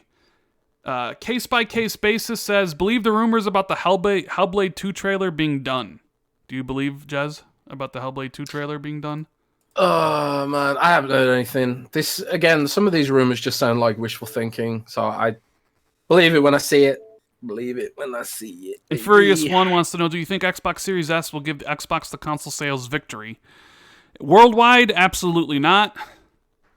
NPD, probably not. I think PlayStation. So no. I think PlayStation is going to take the sales crown this holiday. I think PlayStation probably just has more stock available. I think Microsoft will sell more consoles than they did this gen, and I think Series S will be a big part of that. But I just kind of think PlayStation is just a bigger overall worldwide brand. They sell in more countries, more people seem to love them, and that's how it's going to go. So, what do you think, Jez? Yeah, I just think, like, when it comes to console sales, Microsoft has a base now, and it caters to that base, and it sees its growth in PC and Xcloud. So I think, like, they'll keep making consoles for us who are in the ecosystem and have invested in the ecosystem, which is why they put a lot of backwards compatibility, emphasis on backwards compatibility, because they want to keep us in the ecosystem, you know. So like I feel it's like the same reason a lot of people say to me, like, well, I can't switch from iOS because I've bought all my apps on iTunes and I've got all the movies and stuff. Like you've invested in the digital ecosystem, and you're kind of locked into it, you know. And maybe you'll buy a PlayStation as a companion console or a Nintendo Switch as a companion console, whatever. So, I don't think they'll beat PlayStation again because that was the wrong generation to lose. People are digitally locked into PlayStation, just like I'm digitally locked into Xbox. But I do think, like you, Rand, they'll sell a lot more than they did last time, and they'll see a lot of growth with PC and Xcloud, and they're gonna have a good gen. Yeah, I mean, if Xbox wanted to sell as many consoles as they could, they wouldn't be putting their games on PC day one, and they wouldn't be putting their games in mobile. Like if it was strictly just about as many consoles as they could sell, it would just only be on Series X and Series S. But it's just really hard for Xbox to match worldwide sales because they just don't sell in most of the European countries like Germany, Austria, like a lot of like Spain. A lot of those countries are strictly PlayStation only. And when you like kind of one thing of sorry, go on. Well, when you kind of add it all up, Europe is the reason why the PlayStation outsold Xbox by 2-1. It's fairly close in the United States, but like in Europe, it's a blowout. So yeah, it is. You got to keep that. I mean, I guess it's possible. It's possible. There is a small chance, depending on how the gen goes, depending on how like Game Pass, if that really blows up, and if Microsoft's like exclusives really start hitting and it's what people want, there is a small chance in the United States that it could outsell the PlayStation 5. That is likely, but I think there's zero chance it outsells it worldwide. So those are my thoughts on it. The Living Flame says, wasn't as good as the Chief and Taco Bell commercial. I did like that one too. Tharsman says, don't care what anyone says. I loved Halo 4 and 5 campaigns, and I'm looking forward to Infinite. That's right, man. Like, if you really liked Halo 4 and 5, doesn't matter what anybody else says. All that matters is what you like and what your opinion is. Master Smith says, agree it was cool, but raised eyebrow on dullness. Felipe says, there's absolutely no way you don't think Xbox when you see Halo. Halo revolutionized console gaming. It will always be the pillar of Xbox. RDX Devin Nunez says, I thought Xbox held back a year, and that's why Series X and S have full RDNA 2 and PS5 doesn't. Dealer Gaming has said this many times. I mean, it's a rumor until it's confirmed. I mean, I've heard some of the same stuff, but I don't really have the sources to speak on it like I kind of did with Horizon and whatnot. So we'll see if that actually ends up being true. I don't know either way. So you'd imagine we'd find out eventually with everybody getting the console soon enough. We'll eventually find out, So Face says, I'm glad PlayStation finally confirmed PS5 back compat so everyone can shut up about it now. Yes, now we don't have to constantly bring up backwards compatibility. So there is that to it. So I guess that's kind of a good segue because we got to talk about the PlayStation stuff for this week. And let's start with the Teardown. Did you watch the Teardown, Jez? Did you watch the 7-minute video on the PlayStation channel where they took apart the PlayStation 5 piece by piece? I skipped through it. Mm-hmm. Too long. What were your thoughts? Do you have any thoughts on it? I thought it was a big hefty boy. I thought good that they've, put a big emphasis on the cooling. Because I did hear the developers were concerned about that for both consoles before everyone gets upset. So it's good they're putting emphasis on the heatsink and stuff like that. But man, I just don't care for the size at all. I think it's way too tall and way too broad, and it's like I said earlier. If you want PC like performance, you gotta have PC like dimensions. So, I genuinely biases aside or whatever, prefer the Xbox Series X. For me, it just put an emphasis on how good the engineering on the Xbox Series X is, like how much it's smaller it is, while simultaneously being more powerful. So, but Rand, I did like that they had thought about dust, because I will say, at the risk of causing another gate, overheating. Don't say it. Don't say it. Yeah. I am slightly wondering how the Xbox Series X is going to deal with dust, considering, so the interesting thing on the PlayStation 5 is that they literally have vents that are designed to be vacuumed to get dust out of the system. Xbox Series X doesn't have anything like that. But what the Xbox Series X does have is big, massive holes on top of it where dust can fall into it when it's not in use. So now I'm like, that's something I didn't think about previously. So that's something I'm going to be asking around about. So yeah, Dustgate. Dustgate. Dustgate. And also, I thought it was hilarious how people were mad about the screw. Oh my god, the screw! All right, so I guess my thoughts were, it's a big system. We've kind of known it's a big system. It's huge, and there is something to be said that Xbox kind of got a more powerful system into a more compact design. But I mean, I've kind of grown to. I mean, I kind of hated the PlayStation 5 design when it was first revealed, but the more I've seen it, the more I just it's okay. The thing is, I wish it was all black, because I think the white makes it stand out more, and that's probably the reason I don't really care for it. But they allow you to remove those panels, or whatever you want to call them, fins, right? The fins, the panels.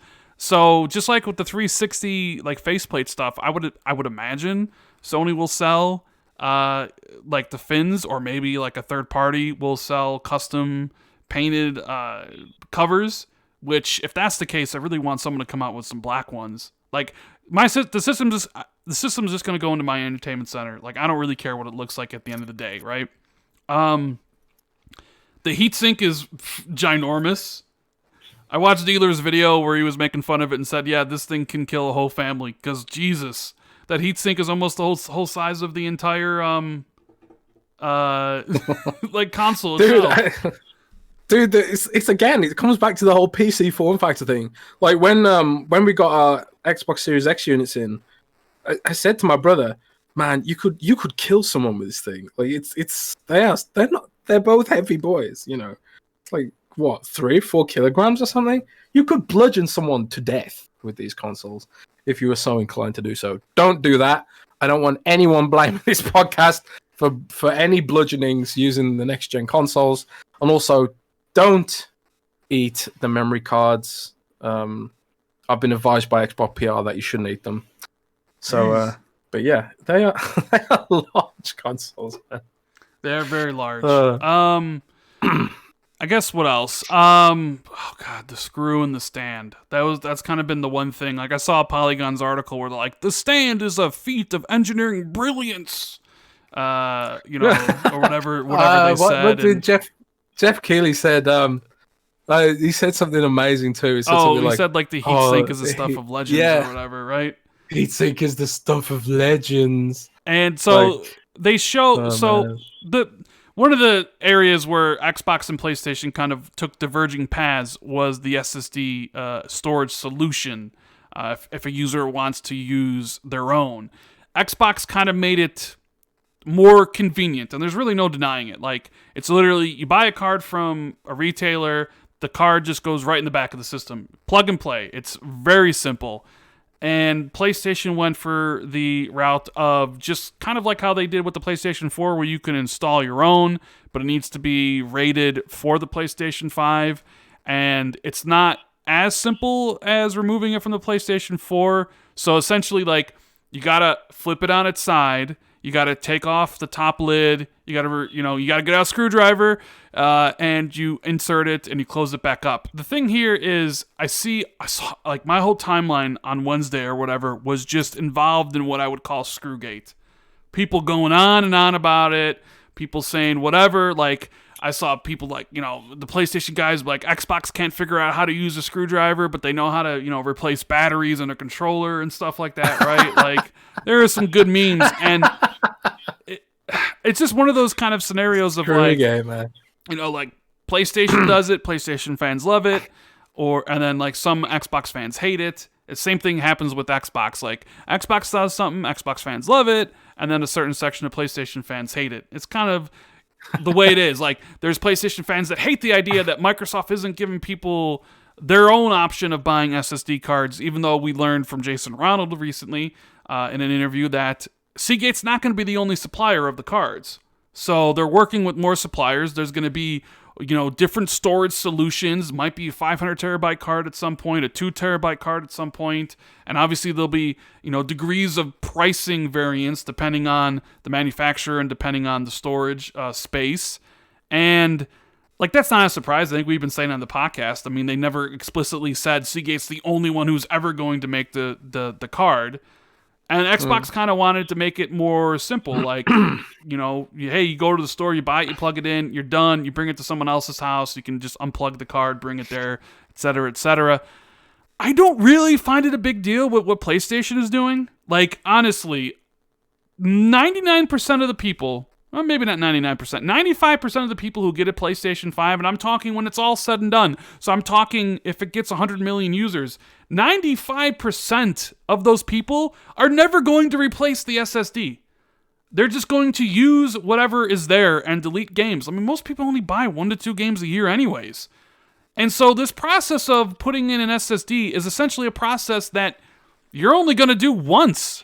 Maybe in the entire life cycle of the PlayStation. Maybe twice if you put one in now, and then maybe you put another one in 4 years from now that has a higher space. So like when I saw everybody just going back and forth about this thing, I was just like, it's a one-time thing.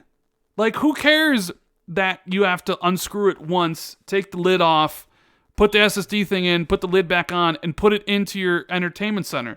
You're only ever going to do it once, so who cares? Like, if it was something you had to consistently do, like, every week, I would then be like, well, who wants to do that every single week? And as someone who's only getting the PlayStation 5 to play the great exclusives they do have, like, I'm just going to download games from PSN, store them on my SSD, and then once I'm finished, I'm going to delete them.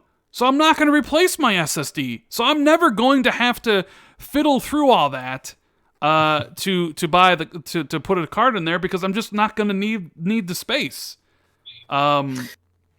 It's funny because like when this whole Screwgate blew up, I had literally just finished adding an NVMe drive to my Razer Blade. Now that is a pain. Adding extra storage to a laptop is a bloody pain. I had to buy T5 screwdriver, security, those stupid little microscopic screwdrivers. And then there was like not a couple of screws, not one screw. There was like 14 screws, super tiny screws that could easily get lost. So I had to gently put them in a pot so they didn't get lost. And then the screwdriver, the metal on the screwdriver shaved off. So then I could barely get the screws back in after I was done. That is pain, man. So unless you put an NVMe drive in a laptop, you should be grateful that it's that easy on the PlayStation 5. So it just doesn't matter. It's just none of this matters. Why are we here? It's like one just day to live in torment. They played us like fiddles. It's just one of those things, like one day it's about Xbox overheating, the next thing it's about a screw, because the stand needs to be, screwed into the bottom of the system or, rotated out, taken off, and like clipped on. Now, I'm gonna probably have my PS5 horizontal, so I don't even know, man. Like, I don't even know if it's gonna I don't even know if both of these systems are gonna fit into my entertainment center. And Witness the Truth says, but Rain, how do you expect little Timmy mom to even understand replacing the NVMe when she can't even figure out the difference between the 1X and the Series X? I mean, no. there are some people that have said that. So it's like, yes, people are like, One X, Series X, mom's not going to understand. And like that, there's definitely no way mom's going to understand how to take apart the PlayStation 5 to put an SSD in. So I suppose that is the main criticism of all this is like, where's the same energy from the game journalists who were worried about the Xbox naming conventions, and now they're not worried about someone buying the wrong type of NVMe storage, because you have to buy a specific speed of NVMe storage to get that, PlayStation 5 compatibility. You can't just whack any M2 drive in there and expect to get those speeds. So, or even the systemic compatibility, you just can't do that. So where's the same energy, Rand? Where's the same energy from all those people who are like, oh my god, the Xbox Series X name is confusing? Where's the same energy, Rand? I'll tell you where it is. Nowhere. People don't normally keep the same energy about stuff. It's just how it is. Yeah, so like whatever. Like I'm gonna get the stand, I'm gonna slap it on the PlayStation, put the system into the entertainment center, and never have to worry about taking it apart to put an SSD in, because I don't need it, and I don't think 95% of the people are going to need it because they just won't care. Nope. And the people who do care, the people who do care will figure it out, right? I mean, that's the whole point. Yeah, that is the point. That is the point. However, I will say, Rand, that I did like the special compartment for the screw on the stand. I thought that was a nice touch, because I literally, like, as a tech reviewer, there's nothing more annoying than loose screws. I was literally reviewing a mic the other day, and when you unscrew the mic from its base to put it on an arm, what do you do with the screws, Rand? What do you do with the screws? What do you do with them? You lose them. What do you do with them? You lose them. You have to put them somewhere special in case you ever want to use the base again. And it's like, where do I put it? And then when, 2 years down the line, when your mic arm breaks or you move house and you need to use the stand again, it's like, oh God, where did I put the screws? Oh no, they're gone. So kudos to Sony. People were laughing at that compartment, but I'll tell you, it's more useful than you think. Yeah. And maybe you can store other things in there. It looked like a pretty big compartment. You could, like, I don't know, hide. If you're Randy Pitchford, you could hide a USB stick in there, for example. Blue Boy says, "Hey, starting collection for Jez's glasses to ease his torment." So I've just got that whole scene from Metal Gear Solid Phantom Pain stuck in my head now. Yeah. Oh man. All right, so the other bit of information, PlayStation dropped some info about how trophies are changing. I went from a level 10 to a level 184. What's this about trophies, man? You're a trophy and achievement expert. Tell me what's going on with trophies. I'm an achievement expert. I'm not a trophy expert. Face says, don't forget the T1000 in the PS5. That's right, the liquid metal cooling on the CPU instead of the thermal paste. Oh, right. Yeah. I totally forgot about that. That is pretty interesting. I don't know much about it, so it's kind of why I didn't really say anything about it. So on PlayStation, the PSN level, like you get, the bronze and the silvers and the gold trophies and the platinums, and they give you points, and the points level you up. And the cap was always level 100. And once you reach level 100, that was it. You couldn't go any higher. So they apparently eased that cap, and now there's 999 levels. So because of that, essentially they had to like raise people's levels. So I went from a level 10 to a level 186. I've seen people who, went from level 24 to 300 and stuff like that. So people can start, working on their trophy. They obviously made it easier to level up, right? And that's kind of the whole point, is like they want people to buy more games and play and get trophies so they can level up faster. And when you actually got deeper into the leveling system on PlayStation, it became harder to level up. So this will probably make it easier to level up, now that there's more levels. So I have a question. Okay. Because you are the man with the million, the achievement expert. Indeed. The achievement god. Well, I wouldn't say that. It's funny. I really haven't chased achievements in a couple years, and I'm still in the top 100. Like, I was the 5th person to hit 1 million gamer score. I actually was invited by Xbox to do that at E3. Like, the 5th person in the world to do that, right? And I really haven't chased it in, 3 years. And I'm still in the top 70. Like that's how and I have all these games, all these Ratalaika and super easy games that I could beat in 10 minutes, and I could probably get 300,000 gamer score so easily, so quickly. It would kill me because those games are usually horrible. That it would, I would, be. Just place my, and it just goes to show you how essentially gamer score and achievements and stuff have kind of been devalued to. I mean, it never had any value anyways. But go ahead. Therein lies my question. Mm-hmm. Therein lies my question, Rand. Why has Xbox done nothing except add rare achievements to the achievement system? They've done nothing to make it interesting or spice it up. You want the real answer? You want the actual answer? Hit me. Because it's not a priority. Hit me, baby. It's not a priority to reach 2 billion gamers. And because it's not a priority to reach 3 billion gamers, it doesn't matter. But what about that sweet engagement you feel when you level up, man? Well, I think the Sony baking a leveling system into their trophy system, that is genius. No, it's smart. That is it's a psychological thing. You'll be like, "Ooh, I leveled up. That's nice." It's even though it doesn't mean anything, it's in your head. It's oh, that's a nice little boost, And I bet you anything, World of Warcraft rips that off. Because World of Warcraft has an achievement system, but it just gives you a big list of achievements. I would bet you anything, World of Warcraft adds a leveling system to that achievement system, because if anyone knows the value of being addicted to leveling, it's World of bloody Warcraft. I want Xbox to build on that system. We had Mikey Barr on the podcast years ago before he left Xbox, and he talked about a career system. Hell, you leaked the career system, didn't you? And it was going to be basically a similar thing. I've had conversations with plenty of people at Xbox, even Phil. I've had this conversation with Phil. Why can't we get more improvements to achievements? Rare achievements are great. Achievement rarity is amazing.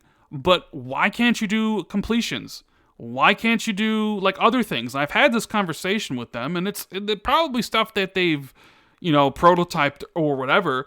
The thing is, it's anything that's not really, designed for helping them achieve their goal of reaching 3 billion gamers isn't really worth doing, and probably isn't worth necessarily doing at launch. There's probably other things that are more important, and is adding a completion feature really that necessary at the launch when they can maybe add it a year now or a year later? But no, we've been asking for this stuff for years. It's just that I don't think they cared too much about achievements and gamer score. They just use it when necessary for achievements or for marketing, like the whole Xbox Hall of Fame thing that they're doing right now. It's if you be the person who got the most gamer score in 19 days and get a Series X, or be the person who got the most achievements in 19 days. But normally, the person who's going to get the most gamer score in 19 days is going to be the person who's going to get the most achievements in 19 days. They usually go hand in hand. But why then? Why don't we start a campaign to improve achievements? I mean, Maka's been doing that on his Twitter. If you scroll through his Twitter, he literally said that when the PlayStation Trophy stuff was talked about.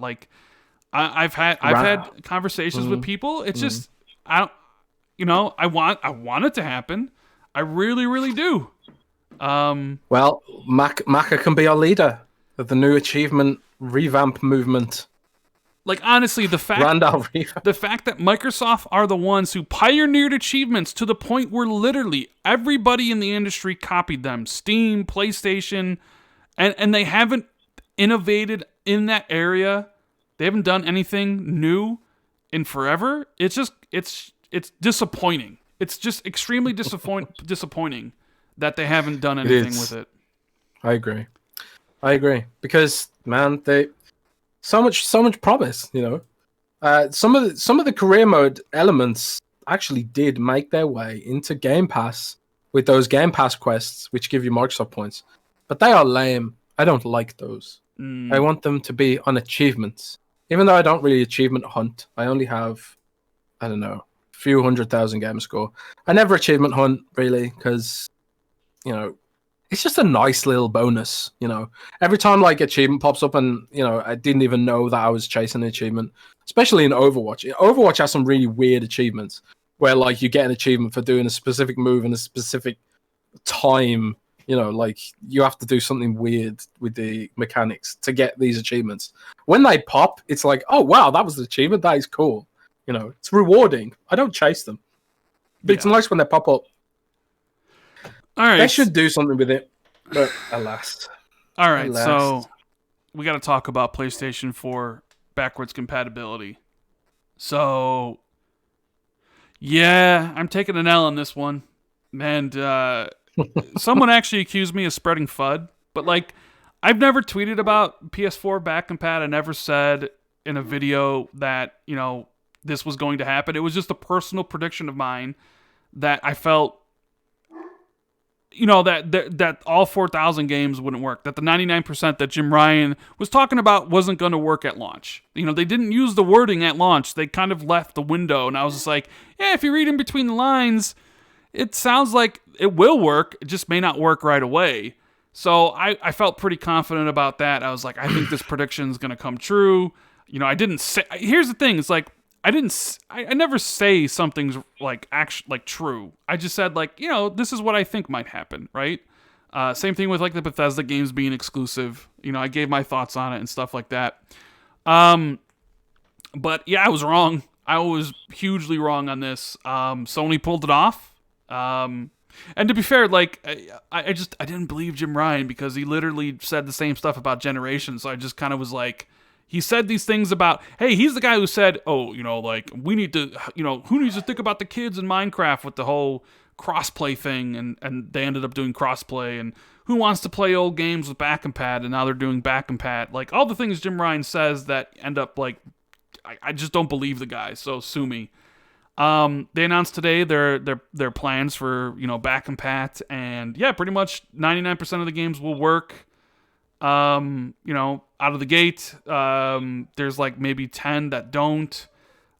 Some games may have errors when you play them. Like that's kind of like standard, you know, legal stuff to kind of cover their asses.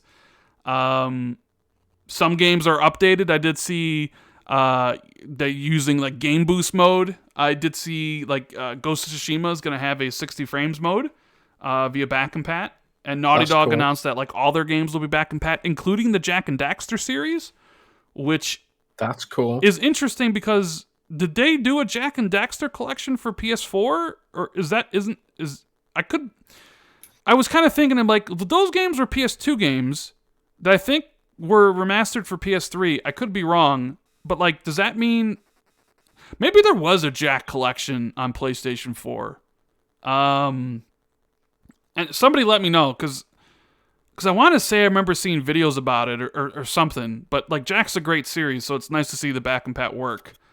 So yeah, like I'm happy for all my PlayStation buddies out there that their games are going to move forward with them, especially for people like, you know, who strictly game on PlayStation, who bought thousands of games on there. It would suck if your games didn't work. So it's pretty awesome that they move forward, just like how I feel with Xbox. Like, I've never been a huge proponent of back compat, right? But I've always said it should move forward. Like, they should honor your purchases. It should be on the next system. Even as someone who's probably not going to use it very much, I might use it in the beginning because there's not a lot of like new games necessarily coming out.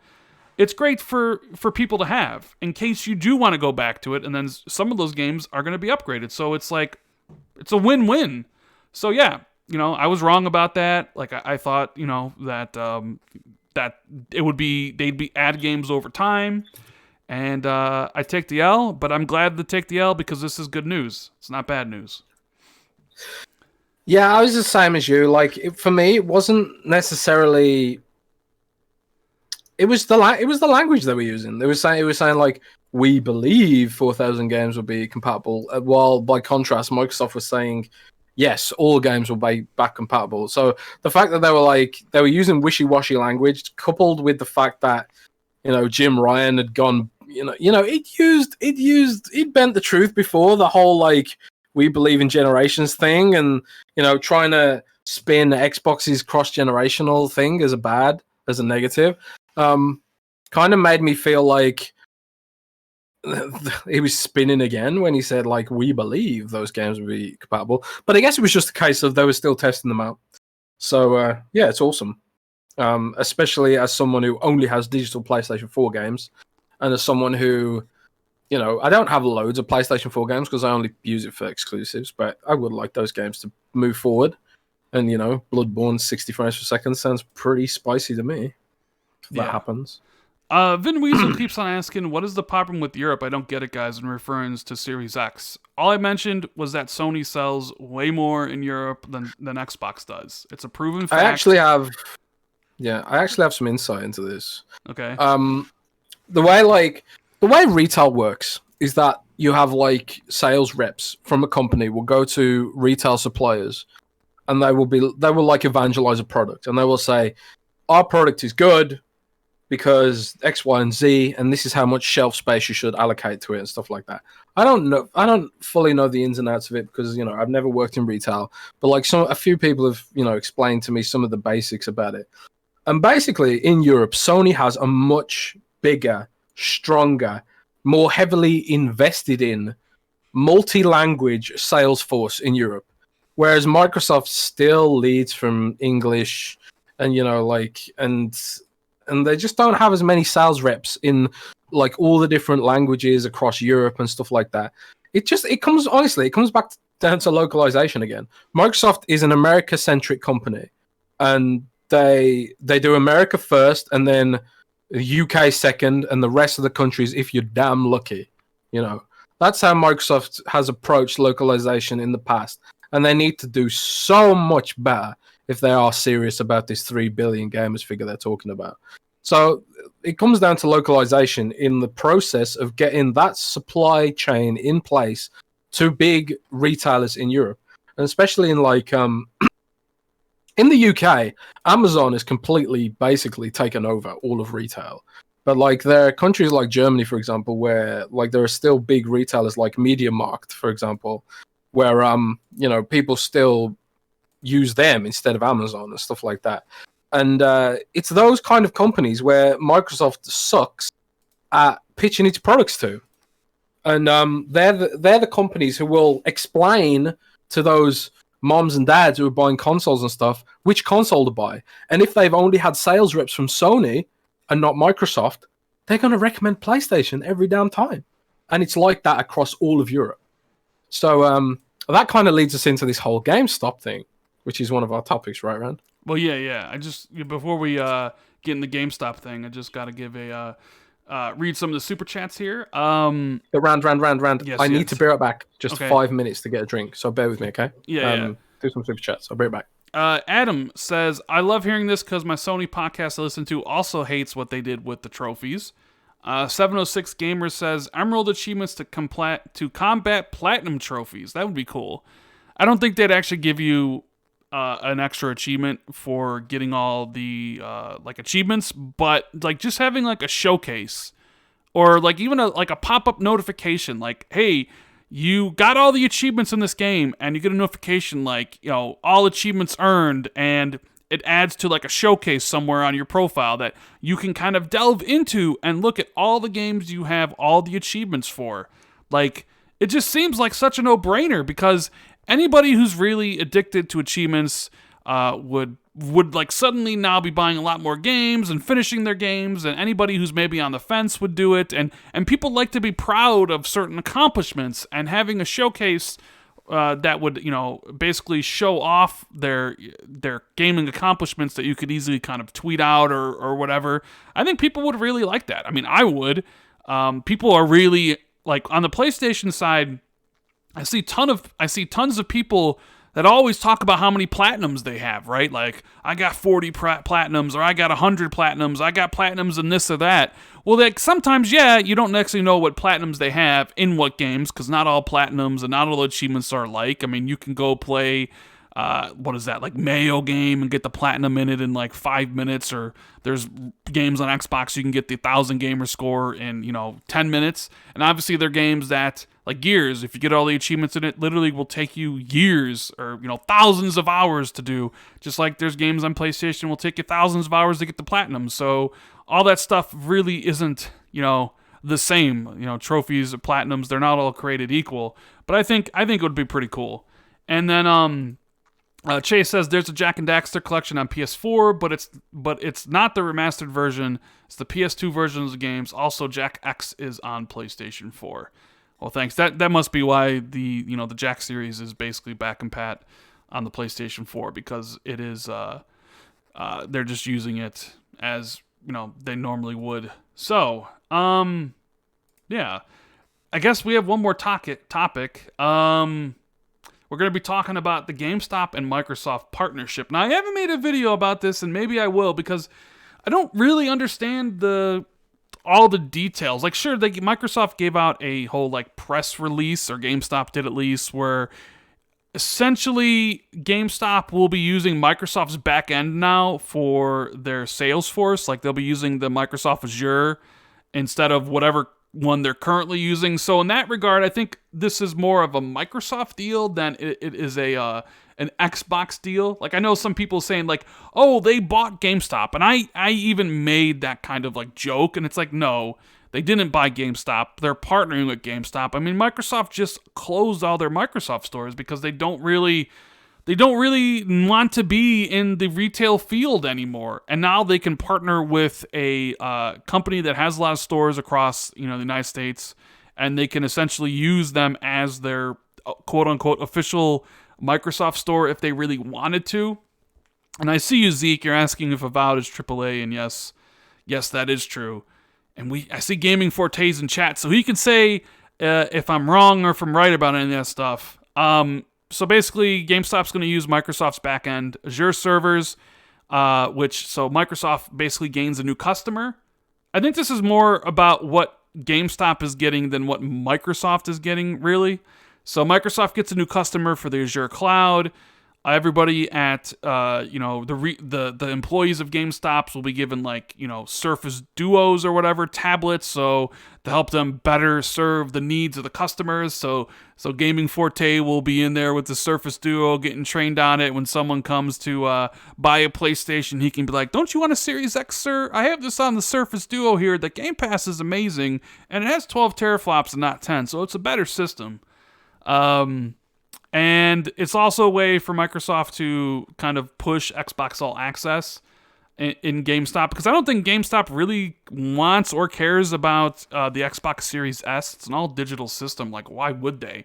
GameStop's whole business model revolves around reselling used games, and, well, there's no used games with the Series S. So maybe this was all kind of to smooth that idea of putting the Series S into GameStop in more quantities and get that pushed in a way.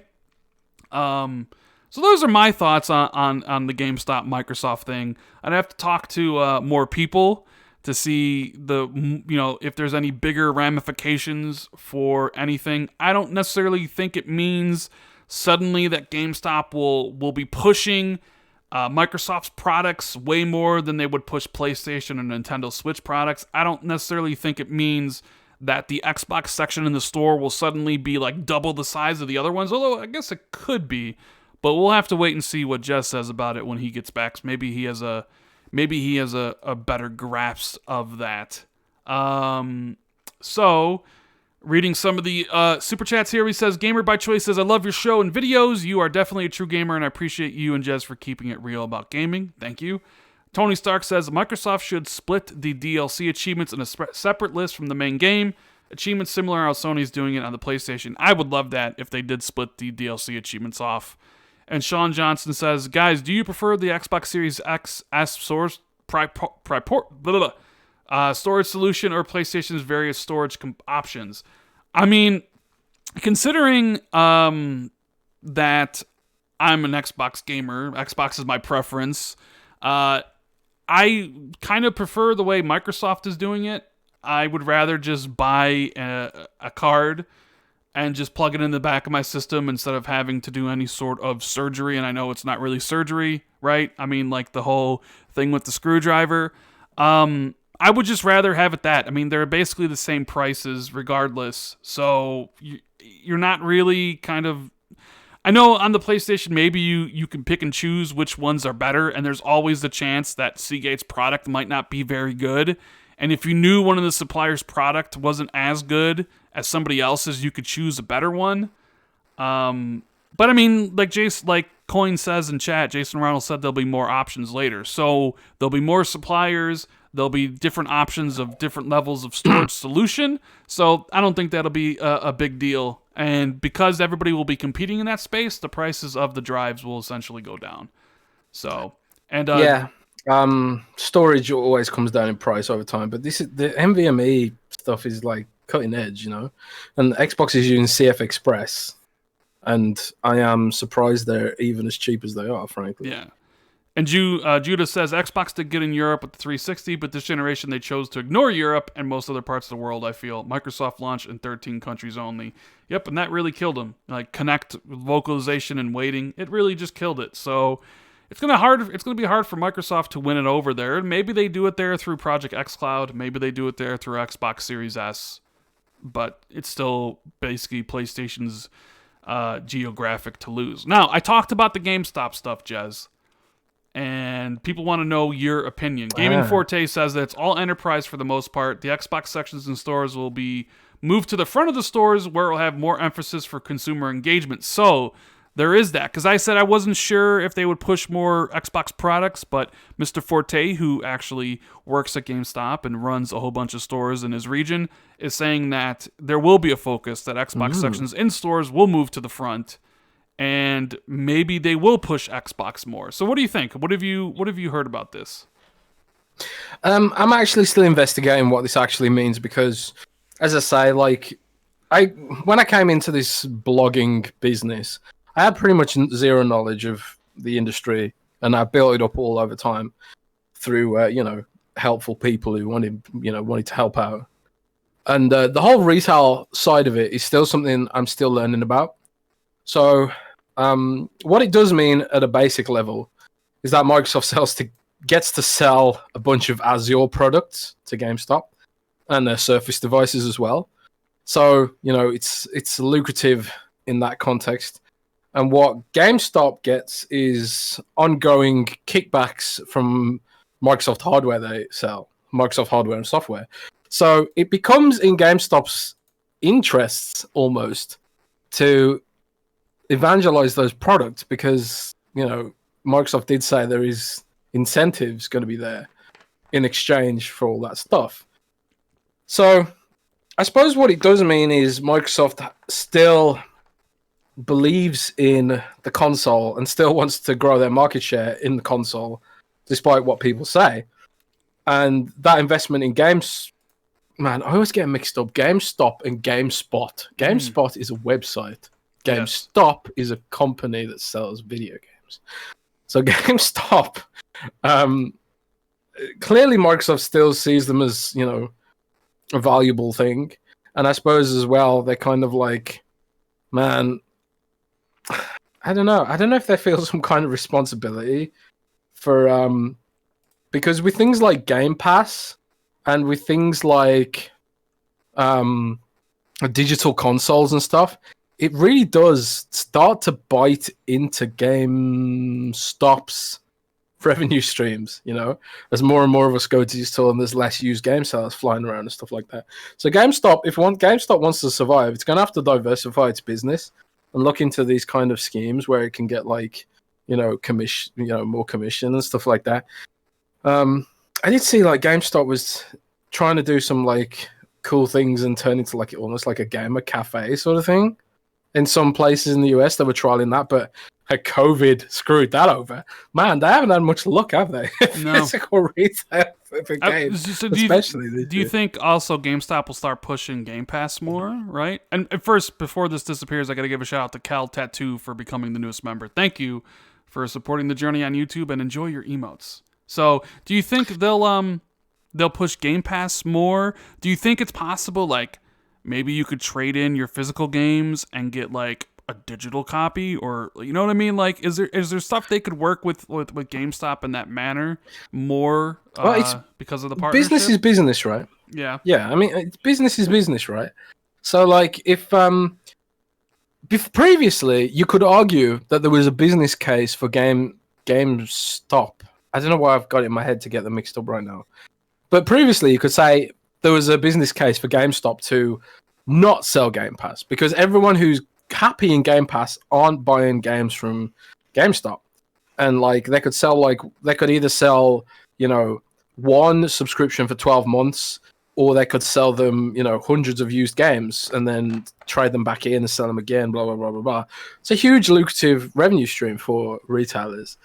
So, but now with this sort of incentive that Microsoft's giving them, which I have no idea the details of, it's sort of it helps them make a business case to sell those products that potentially previously wasn't there. Like if I was a GameStop executive and I was meeting with Microsoft and Sony and Nintendo, and all three of them were like, you've got to push our subscription services because Nintendo has one as well with the classic SNES games and stuff. Not that GameStop can really sell them anymore, but they could literally be sitting in a boardroom meeting together and being like, look guys, you want us to sell this digital stuff? This is actually hurting our business. So like, how can we actually sell this and remain profitable in a year, especially in a year where retail has taken an absolute battering, with the COVID stuff going around. So, I'm actually going to look at GameStop's share price right now to see how the announcement affected it. It went up quite a bit over like when it first was announced. Obviously, like I think investors are very interested in Microsoft helping out, so they feel like maybe GameStop's going to last longer. But yeah, there was a point like GameStop was selling for $3 a share, and I think now it's up around 11.5, 12. So if you had gotten in around the $3 mark, you could have made some money. Now, Damn, it was $2.85 in April this year.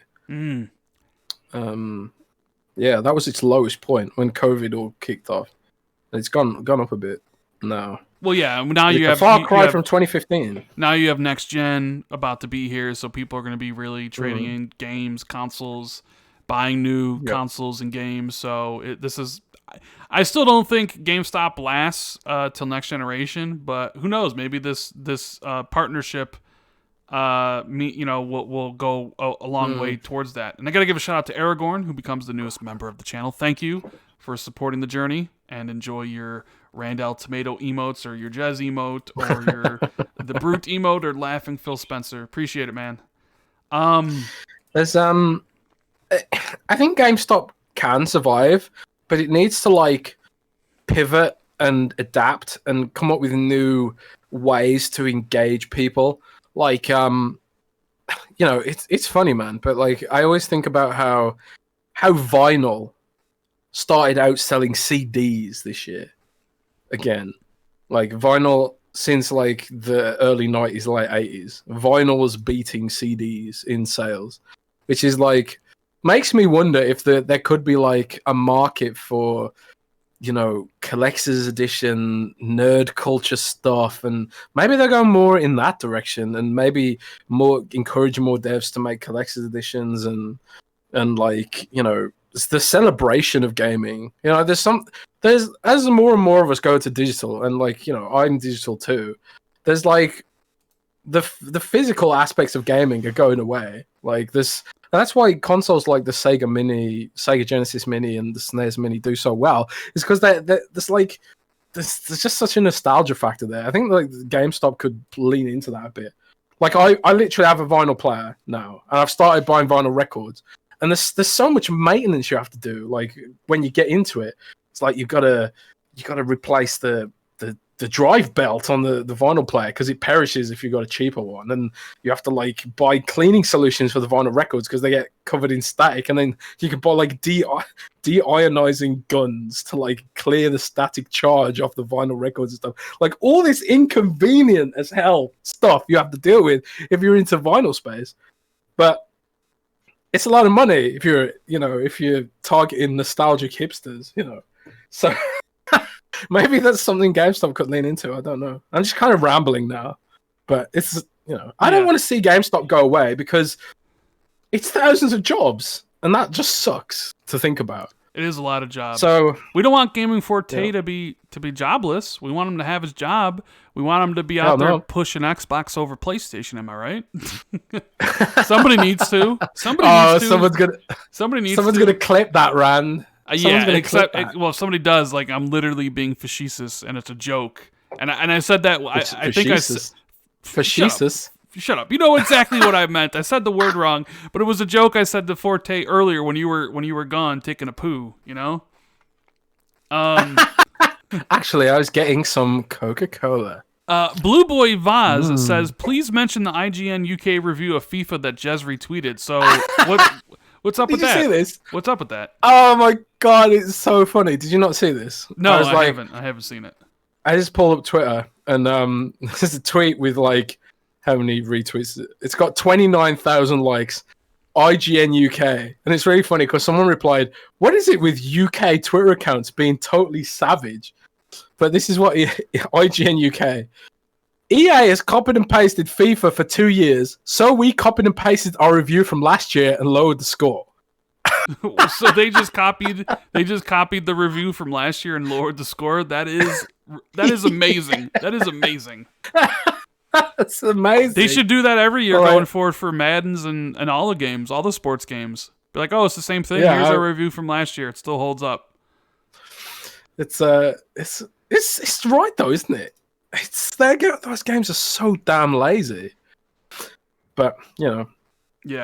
As long as they do a good job with Mass Effect Trilogy Remastered, I will let them have it. Yeah. I'll let them have it. Thanero says the rewards gives you points on Game Pass achievements. That's new, right?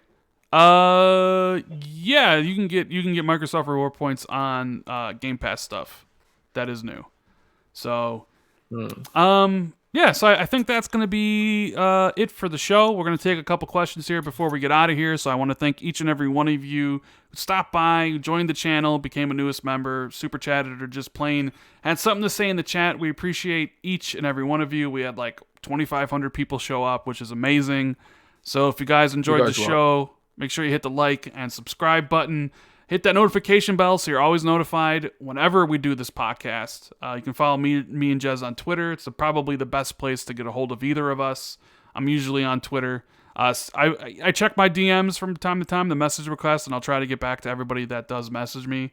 So I do get a lot of messages, and sometimes it's just a little bit overwhelming. I am just, one person, so... And this will be up, obviously, on podcast apps and Google Play and Spotify and all that stuff. Probably tomorrow, as it usually is. So, yeah. And if you got any questions, we will definitely try to answer them before we gotta get out of here, because I know this is right around the time where Shakespeare's got to go outside. You know what I mean? And is that your dog?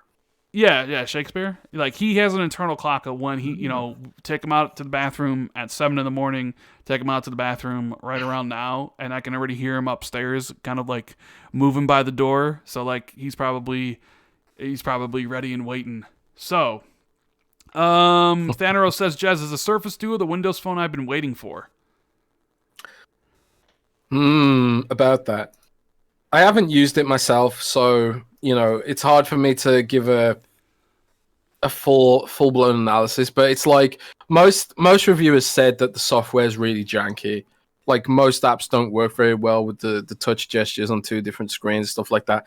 The Xcloud stuff they advertised with the virtual touchpad on the bottom display never materialized. And to be honest, I wouldn't be surprised if it never materializes ever, because like it's so annoyingly misleading that they put that in the trailer. Then it was just like, oh, by the way, this isn't real, So, I just think like it's a nice experiment, and I don't think it'll pan out to anything because I don't think Microsoft's really serious about it, frankly. Yeah. So I would wait and see what happens with the Duo 2, but the days of Windows Phone are sadly behind us. God rest its soul. Tima1979 says, general thoughts on the state of Xbox now compared to where we were in 2016, 2017. Seems like forever ago now, and the future is so bright.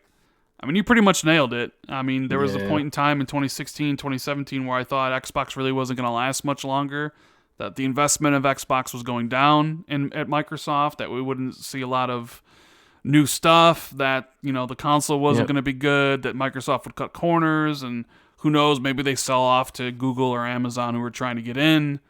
And then everything changed. Like Phil Spencer convinced Satya that gaming was worth investing in. He got a seat at the executive table.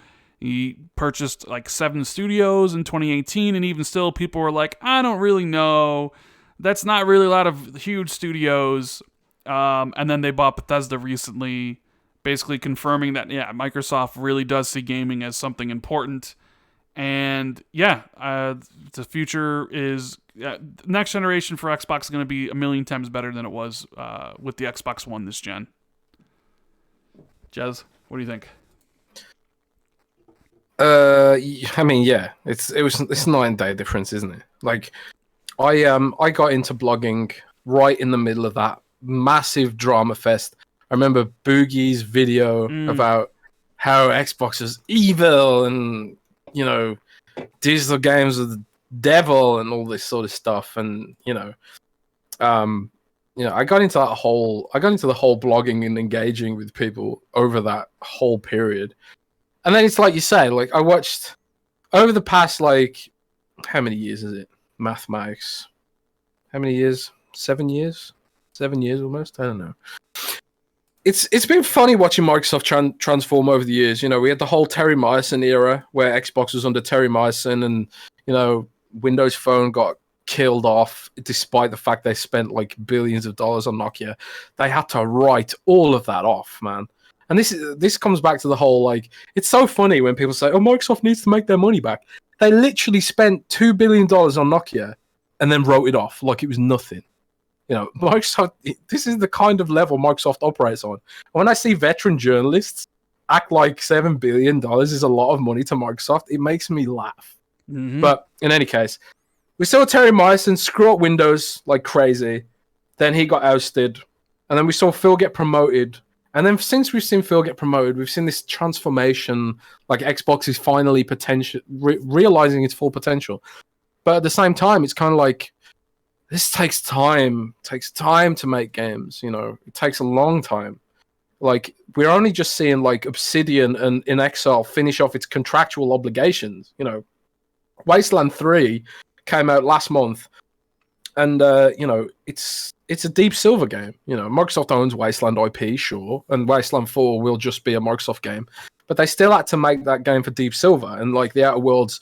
Obsidian and the Outer Worlds, they've still got another DLC to do for Private Division.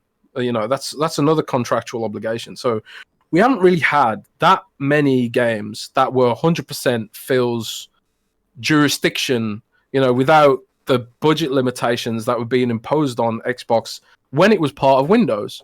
We've only really had a few years where it's been purely Phil at the top with access to the big money. And already we've seen, like, Bethesda, and we've seen all these studio purchases. Like, we saw them give, they had to go at Twitch, and it failed. But they gave it a good go, They bought Ninja, and for a time it felt like that had potential to kick off. But it's been such a different feeling this year especially. And I think, like, the Bethesda purchase, like you said, is a focal point which should phase away any of the argument that they're not serious about this. They are 100% behind this and 100% serious. Yeah. And it's great to see. Great to see. Lord Phoenix says, do you think they will ever saturate the NVMe I/O speed on either console? I don't really know what that means. Do you, Jez? Sorry, can you say that again? Do you think they will ever saturate the NVMe I/O speed on either console? I have no idea what that means.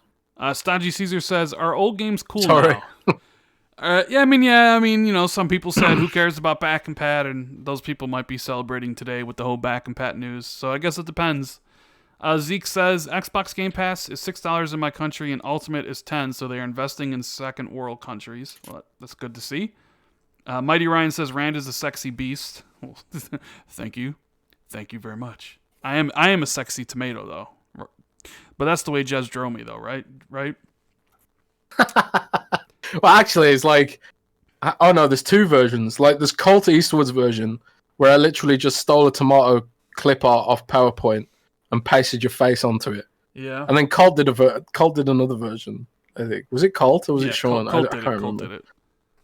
Yeah. So there's, I like the Rand tomato meme, and just wait till you see what me and Sean the Brie are working on, man.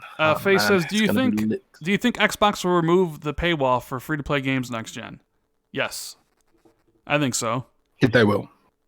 Yeah, just that's like another one of the podcast predictions, but I am willing to put down money at this point that maybe 2021, 2022, the paywall for multiplayer will go away. Remember last week where I said, hey, I'll bet someone $500 that they won't launch with all 99% of games on PlayStation 5 from PlayStation 4 day one? And I'm glad I didn't bet someone $500 on that, huh? Gamer by Choice says, Rand, do you think Xbox will create new Xboxes every 2 years or so to go with their all access? No, I don't think so. I know I've seen some people say that, like, oh, this is the mobile plan, so every couple years they'll make new systems. I don't think people realize how expensive these consoles are. And they're not sold at a profit like iPhones are, which is one of the reasons why iPhone and Androids can do that, because they're sold for ridiculous amounts of profit from day one. These consoles are sold for a loss. So I don't think the question you should ask really is, will we get a mid-gen refresh this generation? And I'm not even sure we will. Like, we probably will see a PS5 Slim, and maybe we'll see like an Xbox Series X Slim or a Series S Slim, but like a mid-gen refresh that's way better, I don't know if we'll see that this gen. What do you think, Jez? No, I think like the consoles are in a much better place starting out this time around. I don't think we'll see an Xbox Series X mid-gen refresh in terms of power. I mean, there's a chance maybe they might make them smaller or refine the design or something like that. I don't know. As improved cooling techniques come around or something like that. I don't know, but Phil's already hinted that they're already looking ahead to the next console already. It's like the people that made the Xbox Series X and Xbox Series S, they ain't just going on vacation for a few years now. They're working on the next console. They're exploring what comes next for Xbox hardware. So they ain't done, and this ain't the last Xbox. But yeah. I don't know. I think we'll be with these for at least 6 years, I would think. Dan the Man says, how you doing health-wise, Jez? You improving still? Oh, health-wise?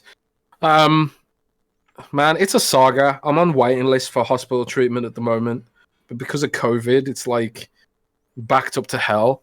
And like, even if because we have free healthcare in the UK, humble brag. But the problem with it is that, sometimes it can result in waiting lists. But the problem is the UK is so saturated with COVID that even if I pay to go private and skip the lists, there's just not enough doctors to get me in. I'm still going to be waiting God knows how long. So thanks for asking. But, it's a process. At least I don't think I'm dying at the moment. But who knows, man? I had a good innings. We had a few laughs, didn't we, guys? Yeah, we had a few good laughs.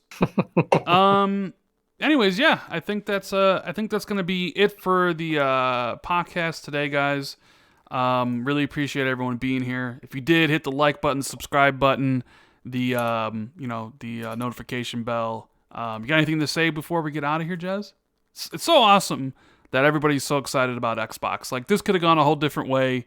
In a different alternate universe, like Xbox is sold to Amazon, or yeah, God, how awful would that be? Yeah, awful. But we'll be back next Friday. You got anything to say?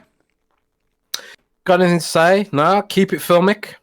Although it looks like filmic gaming will go by the wayside next gen. Maybe that's what GameStop can do. They can sell like filmic versions of games for people who want that nostalgia. No articles to look forward to next week. Man, this again. I don't know if I'm breaking embargoes. Well, then don't say anything. But Zeke says Zeke really wants to know if Phil Spencer's short. No, Phil Spencer's He's not short. He's pretty tall. So That's taller than me, I think. that's a weird question. And So- he's beefy. So got maybe guns, man. Jazz will have articles next week. I guess you'll have to follow him on Twitter to see. So There will be articles next week there will be articles next week. about things. Which probably means I'll have videos next week about stuff, which I love doing. And we'll be back again next Friday for another Xbox 2 podcast. And until then, keep it gaming, guys. Later.